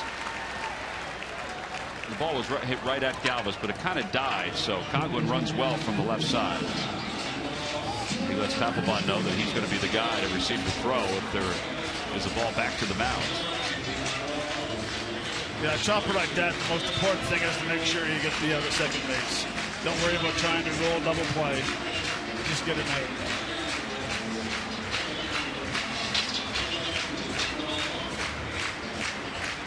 Castro's the hitter. Castro is grounded out twice. He's flied to right.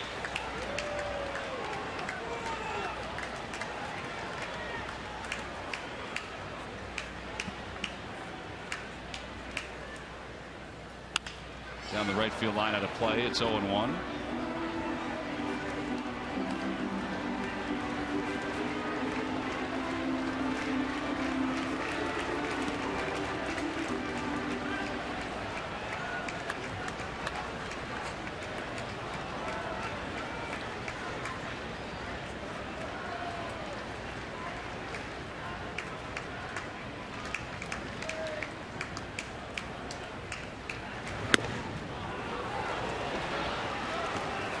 Good location. The 93-mile-an-hour fastball. Papelbon just kind of gave a sign what he wanted to throw next. Elevated fastball or it's funny. High fastball.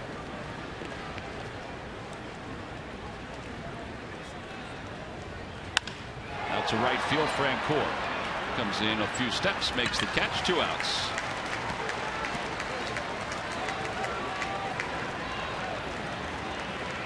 Well, now 2 away, and here comes David Ross. There's no need of Ryan Howard playing on first base, play back.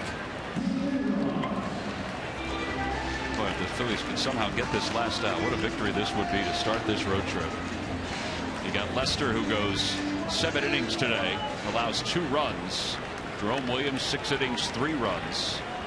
Battle of the bullpens once again, and so far so good for the Phillies bullpen with David Ross coming up. Runner goes, pitches outside, 1 ball, no strikes. Jonathan Herrera is out of the on-deck circle.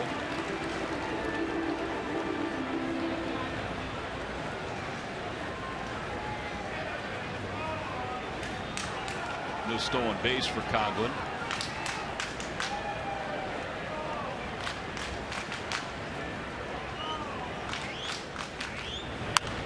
One ball, 1 strike.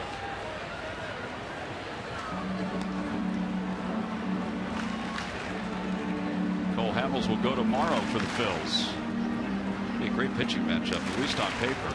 Jake Arrieta, 10 wins against Cole Hamels,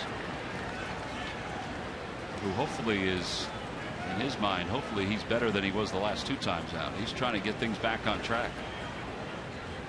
Here comes the 1-1 pitch to Ross. He went, and it's 1-2. Totally fooled by that pitch from Papelbon. Very good sliding, though. We've been saying that all year. That's the equalizer. Everyone, Papelbon used to be a guy that threw fastball, split finger fastball.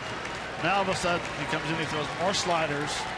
He picks his time when to throw split fingers fastballs, and he's very smart when he wants to throw a fastball, and especially elevated fastballs.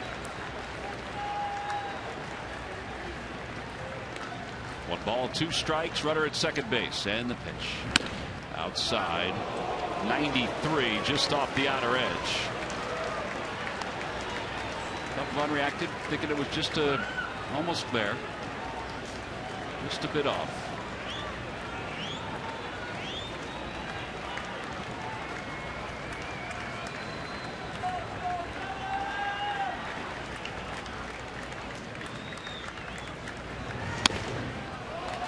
Carlos tried to frame it, so now it's 3-2. Herrera is on deck, as we mentioned, as a pinch hitter. 2 guys left for the Cubs on the bench.